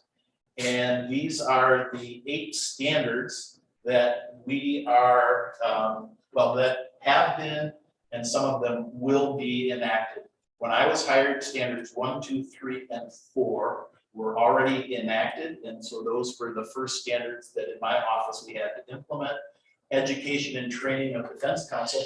Contrary to what most people expect, lawyers in Michigan do not have to engage in continuing legal education. It's not a requirement. Now, the criminal defense attorneys who are accepting indigent appointments are required to complete at least 12 CLEs each year. And all of our attorneys get that. And we have a roster of conflict attorneys that we pay for their training too. We are present at the initial interview. We are required by statute now by the regs to, when we get appointed on a client, if they're incarcerated, we have to meet with them within 3 days of being appointed. When I was in private practice, I oftentimes did not make it out to the jail in 3 days to see our clients. Sometimes the first time I would meet them would be at their pretrial conference or a preliminary examination. So this is a big improvement over how our standard practices used to be, in that we are getting out to the jail to see people within 3 days. And that got around the jail very quickly. People, when we started 3 years ago, 2.5 years ago, taking the cases finally, the stories in the jail, they were very surprised to see us out there. We are required to independently investigate and also use investigators and experts on our cases. There's a famous lack in indigent defense for using investigators and experts. And now the standard is we're required to do that whenever possible. That's the preferred way. Counsel at first appearance. We now appear we meet with people before arraignment, which never happened before in indigent defense services. And now we are in the jail, only now it's virtual, or in the courthouses to meet with people before they go in front of the judge for the first time. And our purposes there are to find out more about them, help them get released on a modest bond or hopefully a personal recognizance bond. So that is something that we did not do back under the old system. Standard 5, independence from the judiciary. If you remember, that's what Ottawa County was primarily criticized for in the study. That standard was just enacted, and we have until I think April to enact it. Now, Ottawa County has been my office has been independent from the judiciary from the very beginning.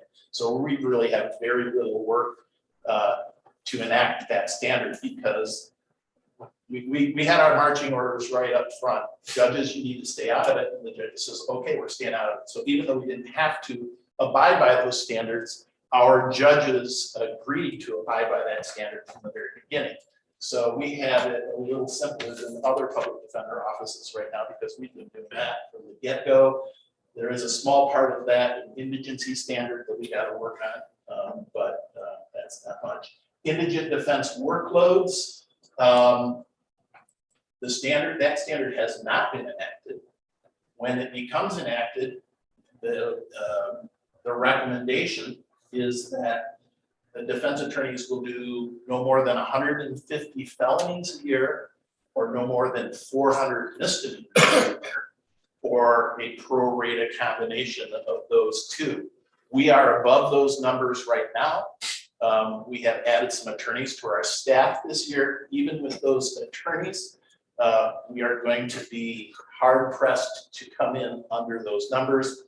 But when that statute's enacted, the state will have to fund those additional attorneys if they expect us to meet those standards. Qualification and review, that's another standard that is yet to be enacted.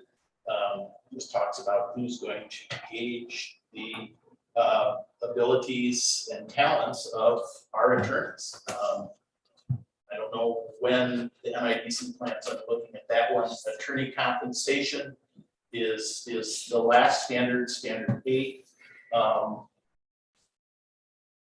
As a county system, which we are, I think our attorneys are adequately compensated. Our pay scales are very similar to the prosecutor's pay scales with county benefits and stuff. But where it becomes a bit of an issue is on our conflict attorneys. These are attorneys who were conflicted out of a case that we contract with.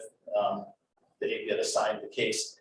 And there are some rates. We have approval in our budget. We have the money to pay them at the higher rates that the standard will require. And we're working on implementing that at this point in time. They're still getting paid under the old rates on our new budget. We're working on getting their compensation up to where it needs to be. So we're working on standard 8, even though that is not a standard yet. So after we were formed, we came up with this mission statement, which is essentially to provide exceptional legal representation to indigent adults, fulfilling the promise of the 6th Amendment and guaranteed in Gideon B. Wainwright. How do we do that? Well, we do that with these people. This is our support staff, Gina Johnson, who actually I hired into our old law firm 30 years ago, 27 years ago. And then when Judge Ganal left my law firm, he took Gina with him to be his court reporter. So she is up, now I got her back, and she's our office coordinator. Melissa Payton, Andrea Mendoza, Debbie Parker, and Sherry Doherty are our other legal assistants. New since we started our office, we got approval in last year's budget to hire a legal investigator. So we hired Joshua Jones, who is a retired deputy out of Antrim County. And this is really exciting news. Alyssa Gunderson, brand new social worker. Just today, she passed the records check and all the reference checks panned out. And so as of today, she is committed to starting with our county on January 3rd. And this is an especially important hire, in my opinion. You may recall last year, Phil Sealski told you we were working on holistic defense, establishing a holistic defense program. Alyssa has been doing holistic defense and social work in the Muskegon County Defender's Office for the past 4.5 years. There are probably only 20 to 24 people in the state right now who are practicing social workers in public defender offices. Probably only 10 of them in county defender offices. And out of those 10, Alyssa has the most experience in qualifications in the state. So we are going to be enjoying the advantages of her 4 years of experience in Muskegon as we begin to initiate social work services into our office. Why are social work services important? She'll help us find placements for people who have difficulty getting placements. She'll help us write mitigation summaries for judges when it comes to sentencing. Why does it, what this person did, why might that make sense in the context of their lives? It doesn't make sense in the context of our lives, but it might make sense. And so she's going to be working on mitigation. She's going to be working on placements, a variety, and she's going to have a ton of other ideas. In the last year, I'm sorry that one of those is blocked out. In the last year, we hired Alec Hay all the way to the left. He replaced an attorney who is not in our department anymore. Lauren Dye is an attorney with about 15 years of experience. Alec came from Cadillac, where he was working in their public defender office. Lauren was working, she's a resident of Spring Lake, but she was working over in the Saginaw County Public Defender's Office. Soreen Paniante immigrated to Michigan with his family from Romania. And he's been on board now. This is his 3rd week. Andrew Villanueva worked in legal aid, went into private practice, decided he wanted to be a more service-oriented law. So he came and started about 3 weeks ago. Mercedes Watts worked for legal aid of South Central Michigan, then went into private practice, then worked in the Allegan prosecutor's office, and now works for us. She's been here for 2 weeks. These were some of the original public defender ones: Emily Dykeisen, Jonathan Pyle, Matt Hall, and Chris Langholtz. They've been here since basically the beginning of our office. These are our assistant public defender 2s. The picture placement is just random. The computer said, here's where you should put the pictures. So that's where they put them. Brandon Bartholomew is of Haitian descent. I'm not sure if he was born in Haiti, but his parents were Haitian immigrants. Ryan Seal in the upper right came to us from the Berrien County Public Defender's Office, as did Brandon about 3 years ago. And then Patrick Kohlhaus was an APD 1, but we promoted him to an APD 2 when we promoted Abraham Gonzalez to an APD 3. I think I just got those numbers mixed up. I always do. We promoted Abe Gonzalez to an APD 3 because Eduardo Velasquez retired. So Abe moved up. He was one of our original attorneys. Anna White came with me from my law firm. And Ann Persinger, she was the first non-administrative type that we hired in the office. And she was integral in getting us originally set up at the courts. Christine Tober came from 16 years of experience and judicial clerkships over in Kent County, and she was in the Kent County Office of the Public Defender. And then we have our 2 first assistant public defenders who we met last year, Nicole Dirks, who's here with me today, and Phil Sealstein, who their project names early on were Thing 1 and Thing 2, and so I continue affectionately to call them Thing 1 and Thing 2. I couldn't get them to put on hat. I guess I would be the one wearing the hat. Okay. So how does this get paid for? I hope you can all see that okay. So there's basically 3 areas on this chart that I want you to focus on.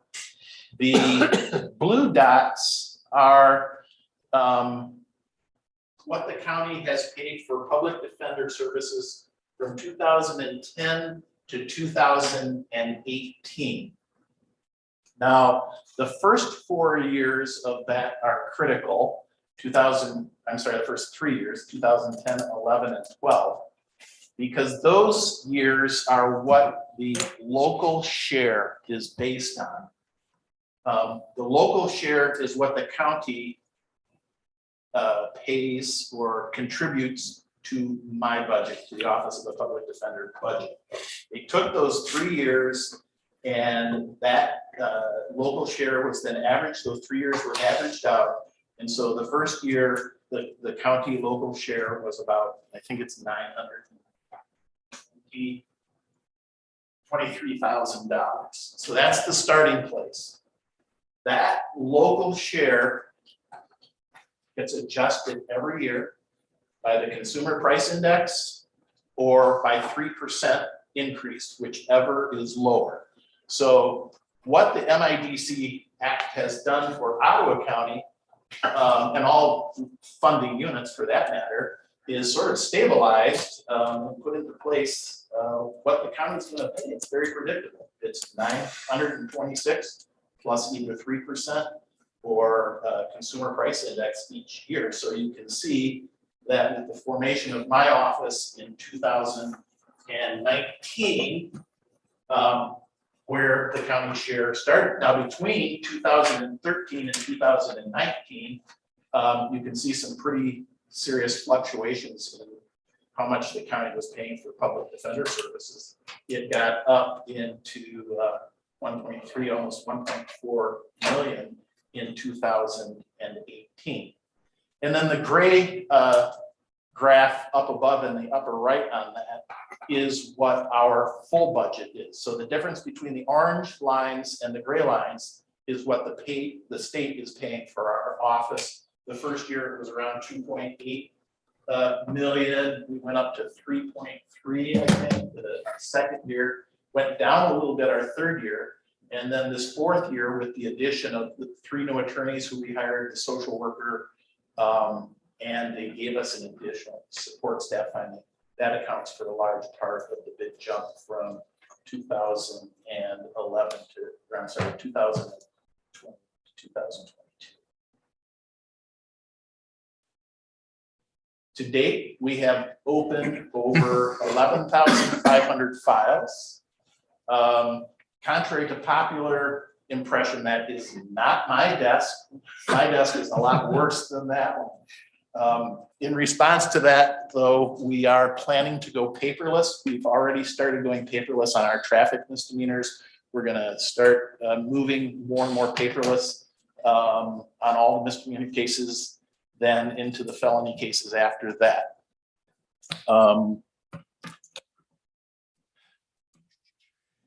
In the next year, sometime in February or March, there will be some new expungement laws put into place. We are going to host an expungement clinic where we will invite citizens of Ottawa County who have convictions here to come into a clinic setting and help them work through the expungement process. You may all be aware that recent laws have been enacted to allow more offenses to be expunged from people's records, more serious offenses and more numbers of offenses. And so we're going to be hosting an expungement clinic. I don't think we have an exact date for that set. And that is basically the end of my presentation. We have an office on James Street in the DHHS building in the garden level. We have an office in the community mental health building. Sometimes we refer to that as Area 51 because strange things happen up there. So I'd be happy to answer any questions that you have. Yes, Joe? Bob, what and who decides who goes to the public defender's office? So that that decision right now is made by judges, as it always has been. Even though we're independent, supposed to be independent of the judiciary, the act does say that's the one, they can decide who gets referred to the public defender's office. Now, our judges have always had their own, I suppose, unique ways of determining who was indigent and qualified for indigent defense services and who not to. And it depends on how serious the crime is, you know? I mean, if I were charged with a first-degree murder, I might have a hard time coming up with the retainer of an attorney that I felt was qualified to represent me. Whereas if I were charged with, drunk driving or something like that. So the new standards that we're working on take into account the severity of the crime and the income of the person. There's a partial indigency, which is traditionally how Ottawa County has done it, and which is how I'm recommending that we continue to do that. That the judges actually do be fairly generous in who they appoint attorneys to. And then at the end of the case, you look at what the cost to the county has been, what that person's income has been, and maybe they won't pay anything if they are on assistance, or maybe if they're sort of a modest income family, they could afford to pay part of the fees, or they might be able to afford to pay all of the fees. I don't think everybody should get that, but I think with some early on preliminary inquiry into people's finances, our judges can get it. I think the system, we can get it right 99.9% of the time, and then we tweak it after that on the far end. Anyone else? Yes. Yeah, just want to say thank you, Bob, for all your work in the office, getting us to this point. And, it's a lot of folks that I talked to say that, Ottawa County has the best defense department in the whole state. So thank you for all your work. Well, I do believe that we are the best defense attorneys in Ottawa County. I would put us up against the whole state. Okay. One last piece of information for you all to know is that I will be retiring in January. It's been 3 years. I knew that this was going to be a short-term adventure for me, somewhere between 3 and 5 years. And I think that with the new standards that are coming into place, with the courts starting to ramp back up into full trial mode, with us hopefully coming out from under COVID, that this is just a good time for me to sort of step back and let the next person guide the office into the next few years. When Al hired me, he said, I hired you to create a cultural change. And so I think we've been very successful in doing that, honoring the history of where we came from, but recognizing that it is where we're going to will be even better than that. So I appreciate very much the opportunity that Ottawa County has provided me to put an exclamation point on my legal career. It's been a great way to finish it up, but I'm leaving behind a better place than we started. Thank you. Good. Thank you, Mr. Hamilton. Our next report is by Mr. Van Essen, who's going to give us his annual report. I've got another exclamation point here and another story about Al. So Al called me in 2017 and he said, I don't know, Doug, if you know this, but Greg Rapley is going to retire. And, I know your first tenure as corporation counsel was marred by some controversy. Well, there's no controversy at Ottawa County. Things are very peaceful, as you know. And I'm a little younger than you are, so I'll be around. And why don't you come here and have your exclamation point and spend a few years as corporation counsel once again, this time without controversy and with eminent stability. So here we are after COVID, a lot of controversy, and that scoundrel Al is gone. It is now time for me to transition. I feel very much like Bob that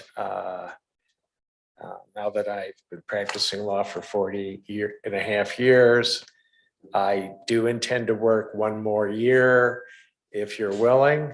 But hopefully at the end of next year, after we have a new administrator, we can focus on getting a new in-house corporation counsel.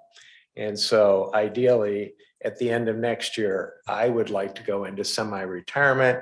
Still haven't settled what I'm going to do with my firm, whether I'll be of counsel, may continue with the litigation component for the county in some capacity. And I want to talk about that role relative to corporation counsel here in a minute.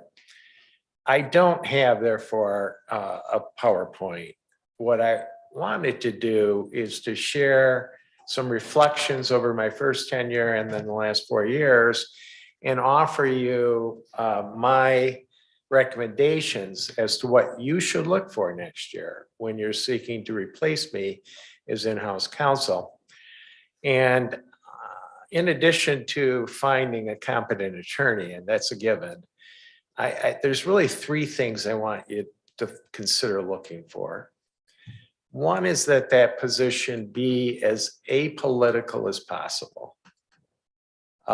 2, I think it's imperative that the position be viewed as representative of all the departments of county government, including the funding units.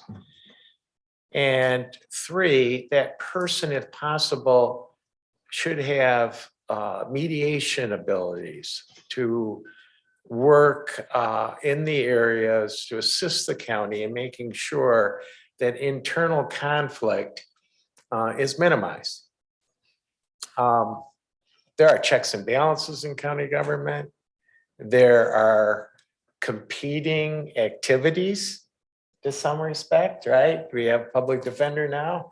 I mean, you go into the courtroom in a criminal trial and Ottawa County's funding the prosecutor, we're funding the defender, we're funding the chief witnesses from the sheriff's department, and we're funding the judge. And if that's not a conflict at some level, I don't know what is, but that's an obvious example. And less obvious are some of the reasons that brought me to Ottawa County in the first place, which are some overlap between the elected officials and the County Board of Commissioners. You have joint employer status. So that it's important that my office be there to try to ensure that each of these departments have the tools that they need to succeed. And where there's conflict with the other departments, that I can be a resource or my successor be a resource to try to work out those controversies and conflicts before they surface. Originally, my tenure in the 80s was marred by the perception by the elected officials in particular that I was just the County Board of Commissioners attorney. And there were good reasons for that viewpoint, because when I started for the county, I was hired by the Board of Commissioners to defend it in a litigation brought by the clerk. There was no county administrator. There was a county controller, Kurt Humphrey, but he was called the controller. He had a secretary and he had one financial clerk, and that was it. And the clerk was in control of most of the financial apparatus of the county. And so we had litigation over whether that had to continue or whether we could have a true county administrator. That litigation went well for the board through the Supreme Court. And I was retained to continue to work with the emerging administration that resulted from that case. But the perception by the county officials, elected officials, was that I was not fully representative of their interest. And there was this conflict. It got to the point where the elected officials actually put an initiative on the ballot to have a voted county executive. And I debated then prosecutor Wes Nightcamp at Herrick Library back in the 80s on behalf of the board, really articulating a vision for a professional nonpartisan administration. And the position of the elected officials, interestingly, was that the county board itself is not very representative of the people. Why is that? Because they're elected, you're elected from districts, and only the elected officials are elected from the whole county, and only they have the true interests of the people in mind. And fortunately, I think for the development of Ottawa County, the voters soundly rejected that vision of a partisan elected executive in favor of a professional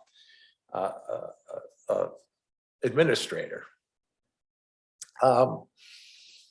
There is an increasing danger in our government at all levels of partisanship working its way into the functioning of government. And I think it's critical that our corporation council not have a political agenda, that they be present to assist the county in keeping a proper perspective of what politics is.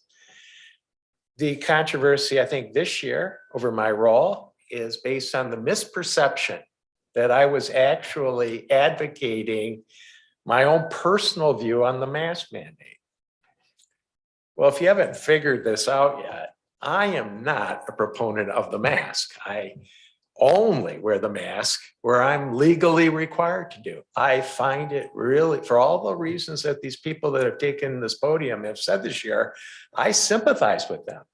I'm not comfortable with the mask. I tend to mumble anyway, so no one understands me when I have the mask on. So I'm sympathetic to that part of our community that didn't like the mask mandate. But it's not I'm not an epidemiologist. It's not my job to take my personal view and impose that on the functioning of my office.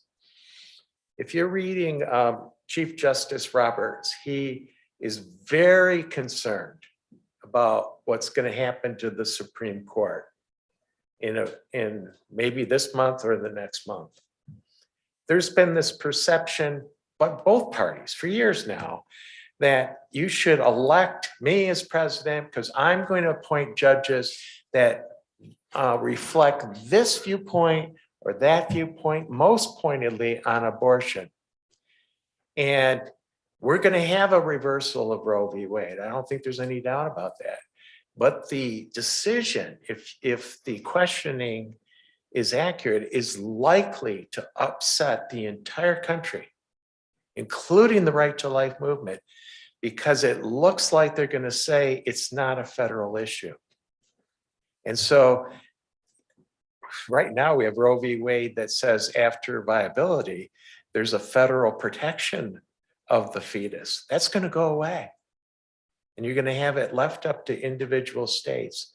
So also in our county offices, I can't imagine any one of you calling Justin and saying, I'm a Republican, I need 10 more votes, Justin, to change my election or lack of election to county commission.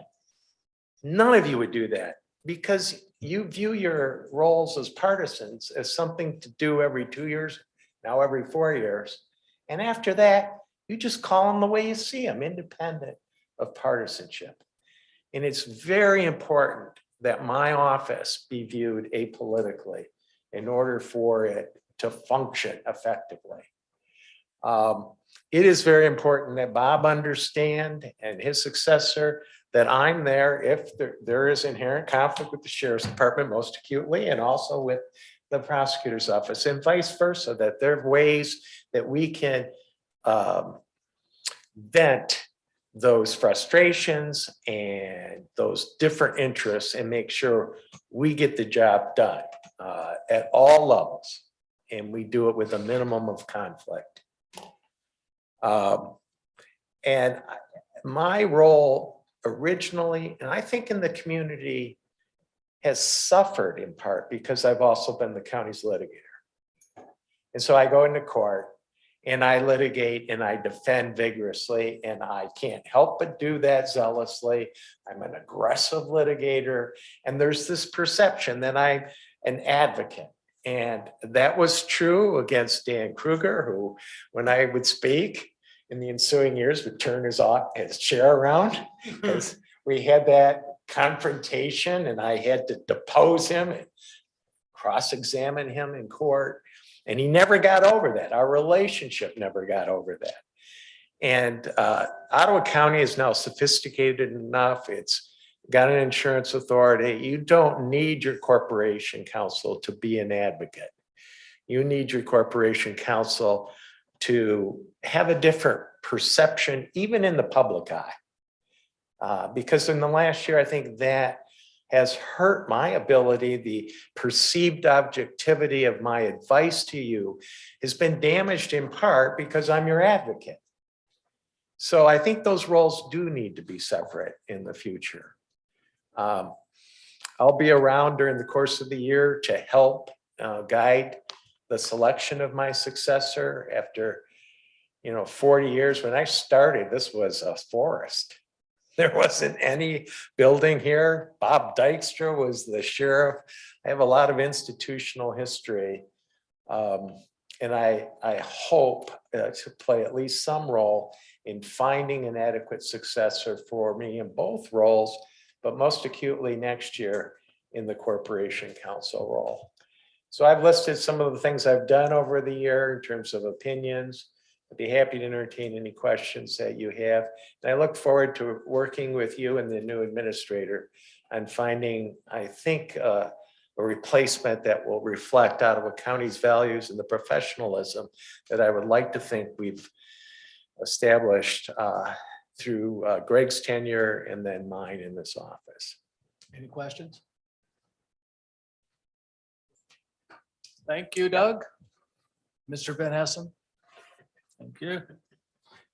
Next thing is report of the county administrator, Mr. Shea. I'll make this Brief? brief. You're gonna make it brief? All right. Item 1 of 44. Just kidding. Family Justice Center, they're still working on obtaining a target cost for that project, so we can see how that compares to the budget. We do have a conceptual design or floor plan that does meet the agreement of the stakeholders in the building, so that's been good to hear. Christmas hours, the office will be closed December 23rd and 24th, and also on December 31st, New Year's Eve. And we have canceled our planning and policy and finance committee meetings that were scheduled for December 21st. And just some of you probably heard about supply chain issues and so forth, and that has impacted the county as well. We've got some just different facility projects especially, and even some IT projects that are being delayed, if you will, by supply chain issues. So it's taking 6 months to get new card access for our new card access project.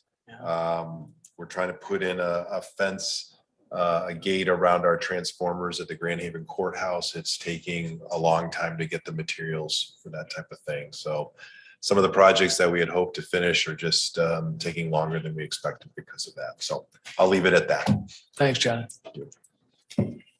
General information, comments, meetings attended. Anyone?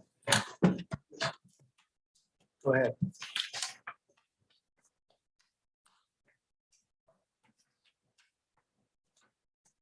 Oh.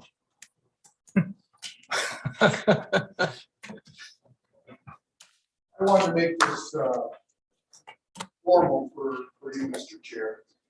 I want to take a few minutes to just commend you for your services as board chair.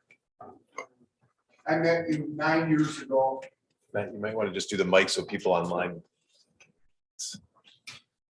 I met you 9 years ago with Mr. Dannenberg and the late Denny Van Dam. And it's been a great 9 years, and you're going to be around. But I want to just tell you how what an honor it is to serve with you, alongside you, and also as your vice chair. You're definitely a servant leader, and you can see that in the demeanor in which you handled the immigration situation a couple of years ago, and COVID-19. And this has been probably one of the toughest 2 years that a chair has had to endure. It hasn't been easy, and probably you tossed and turned multiple times in the evenings, but you led our county with distinction and calmness. And that's a real attribute to do that, not to get frazzled, to just stay calm, just stay the course. And you've been a great chair. I'm very proud of your service, and I'm very proud to call you my friend. I love you, man. So.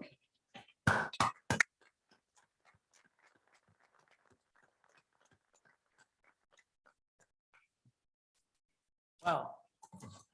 Anyone else?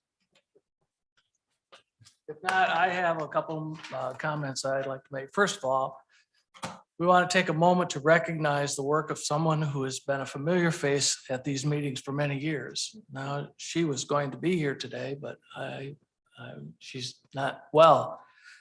Today is will have been the final board meeting for our Chief Deputy County Clerk, Sherry Sales, as her official retirement begins on December 28th of this year. Sherry has contributed 33 years to Ottawa County, 31 of those in the county clerk's office, and almost 17 of those years as chief deputy. Through those years, she has been in attendance not only at nearly every board meeting, but at our separate committee meetings as well.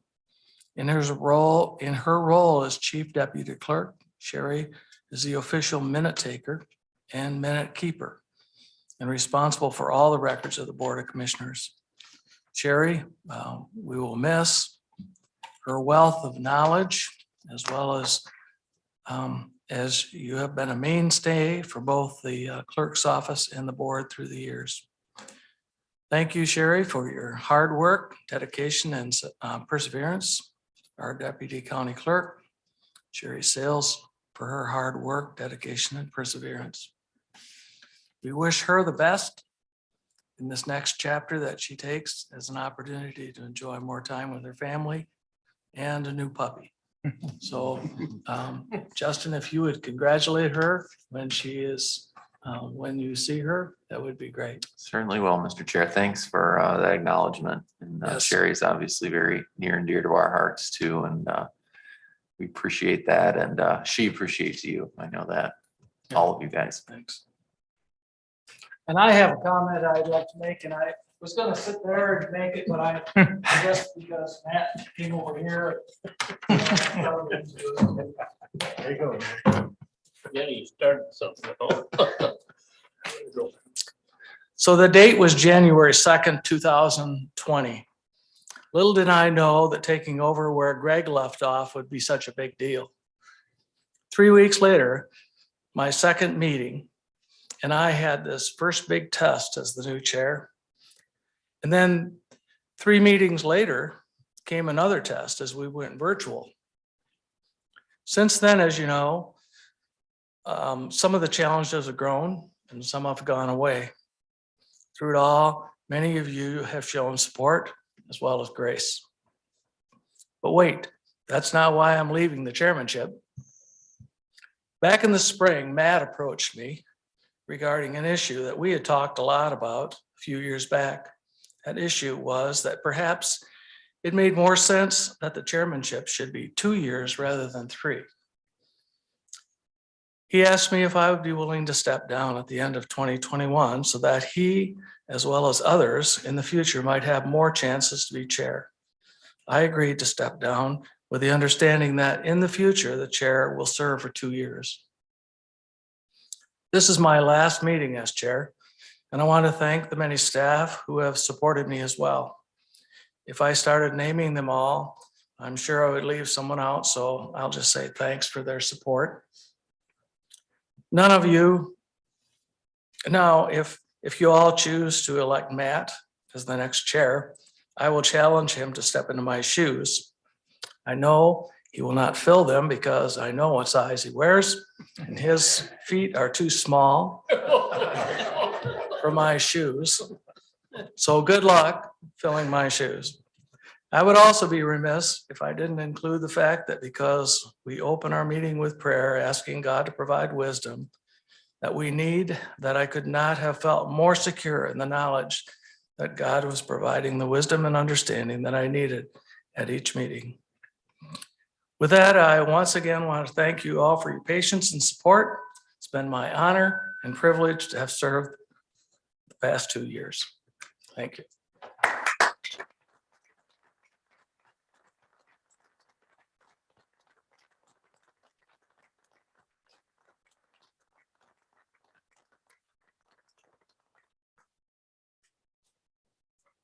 All right. Next thing is public comment. Is there anyone in the audience who'd like to speak? Good afternoon, Mr. Chairman and Commissioners. Kevin Bowling, your Circuit Court Administrator. I just wanted to take a minute to plant a seed for you. Like we've heard today, there seems like a lot of people are making exclamation marks on their careers, and I am too. But one of the things that caught my attention when I looked at the agenda last night and realized that Bob was going to be giving the report of the Public Defender's Office. There's something that after spending many years in the circuit court managing a lot of the public defender services before there was a public defender office, it always struck me as somewhat odd that we were limiting the service, that the Michigan Indigent Defense Commission limited the service to adult criminal offenders. As many of you know, there are many others in the criminal justice system and in the civil justice system that are entitled to court-appointed counsel. Right now, in addition or separate and apart from the criminal defense, the adult criminal offense that is very ably provided by the Public Defender's Office. I think they've done a fabulous job over the last 3 years, setting it up and getting it running. But on the court side, we're still managing 5 other contracts for public defenders. We have public defenders for parents in neglect and abuse cases, different types of child protective services.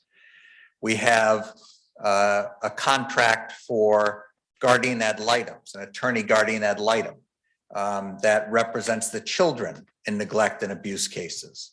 We have another contract for appointed counsel in juvenile delinquency matters. And then to round out the 5 contracts that we have to contract with another attorney to handle the appeals that come out of child protective proceedings and juvenile delinquency proceedings. All of these attorneys are doing the same kind of public defense work that Bob and his lawyers are handling. Obviously, there are different case types that are involved, but it seems to me that these individuals are also entitled to the high quality representation that Ottawa County is now providing through the Office of Public Defender. There's a fair amount of money that is appropriated in the circuit court budget to pay for these contracts. And it seems to me that one of the things we need to consider is to take that funding, shift it to the Office of the Public Defender, and let them, with their expertise in providing public defense, consider expanding to include these other case types. So I just wanted to plant that seed. I know my time is up, but I wanted to take that opportunity to thank Bob and Nicole and Phil for the incredible work that they've done over the last 3 years to create a new system for Ottawa County, to follow the required guidelines that are out there now. And it just seems to me that many of those guidelines are equally important for other people in the justice system than just the adult criminal offenders. So just food for thought. Thank you. Mr. Bowling. Would anyone else like to address the commission at this time? Just a very brief follow-up to that, Bob Hamilton, Public Defender's Office. Some of the county defender offices around the state are already providing some of the services that Kevin mentioned. Now, of course, doesn't fall under the purview of the MIDC because that's a very specific population that we serve. But the Muskegon does that. I think Washtenaw County does that. And there are some other offices that are providing those services to juveniles and parents in abuse and neglect cases. All right, thank you. If there's no one else that would like to speak. Oh, we do have a comment on Zoom. Okay. One public comment, I believe. Nope, take that back. There was a hand raised on Zoom. There is a hand raised on Zoom, sorry. Yep. I think you may have to do it, Madison, I'm sorry. Can you hear me? This is Mr. Harvey Nickel. Harvey, go ahead. Okay, my name is Harvey Nickel and I live at 7513 23rd Avenue in Jenison. I want to commend the Ottawa County Commissioners for approving the resolution against the vaccine mandates. I'm very disappointed that the vote was only 6-4. Maybe if you had a lawyer who believes in the Bill of Rights and the Constitution, the vote might have been unanimous against these illegal and unconstitutional mandates. In addition to replacing your lawyer, you need to replace all the decision makers in the Ottawa County Health Department because they are either incompetent or intentionally following the illegal and unconstitutional mandates of the CDC and the NIH. I say this because not one recommendation or mandate over the last 2 years has been for the health of we the people. Masks are not effective at stopping the spread of an airborne virus, and long-term use is harmful, especially for children. The mask mandate for children in our schools is abusive and criminal. Their push to coerce everyone in the county to be vaccinated has nothing to do with our health. The so-called COVID vaccines are not safe. As of December 3, the VAERS reports list 19,900 deaths. But please note that 86% of these deaths occur within 14 days after the second shot. They are considered to be unvaccinated according to the CDC website. There also have been 3,230 miscarriages, 10,000 heart attacks, 17,000 cases of myocarditis, 32,600 permanently disabled. Also, the shots are definitely not effective. They do not stop a person from getting COVID or spreading COVID. The most vaccinated countries, states, and counties have the highest number of cases and deaths per 1,000. The countries and states and counties that have the lowest case and death rates are those that have no mandates and lowest vaccination rates. I found some information that might explain why the board keeps supporting the Ottawa County Health Department. Ottawa County has received $56,700,000 in COVID relief funds. According to the CDC website, there are strings attached to this money. The county has to agree to the following terms and conditions. 1, comply with existing and unknown future directives and guidances from the HHS Secretary. 2, assist the U.S. government in the implementation and the enforcement of federal orders of quarantine and isolation. 3, must provide to the CDC copies and access to the COVID-19 data collected and future directives to specify what data is included. Citizens of Ottawa County need to know if this information is correct. If correct, I would venture to say that the majority of our citizens would say to not accept this money if it means that our constitutional freedoms are lost by tyrannical and illegal mandates. And thank you for your service.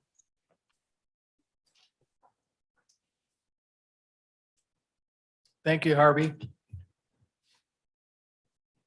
We are adjourned.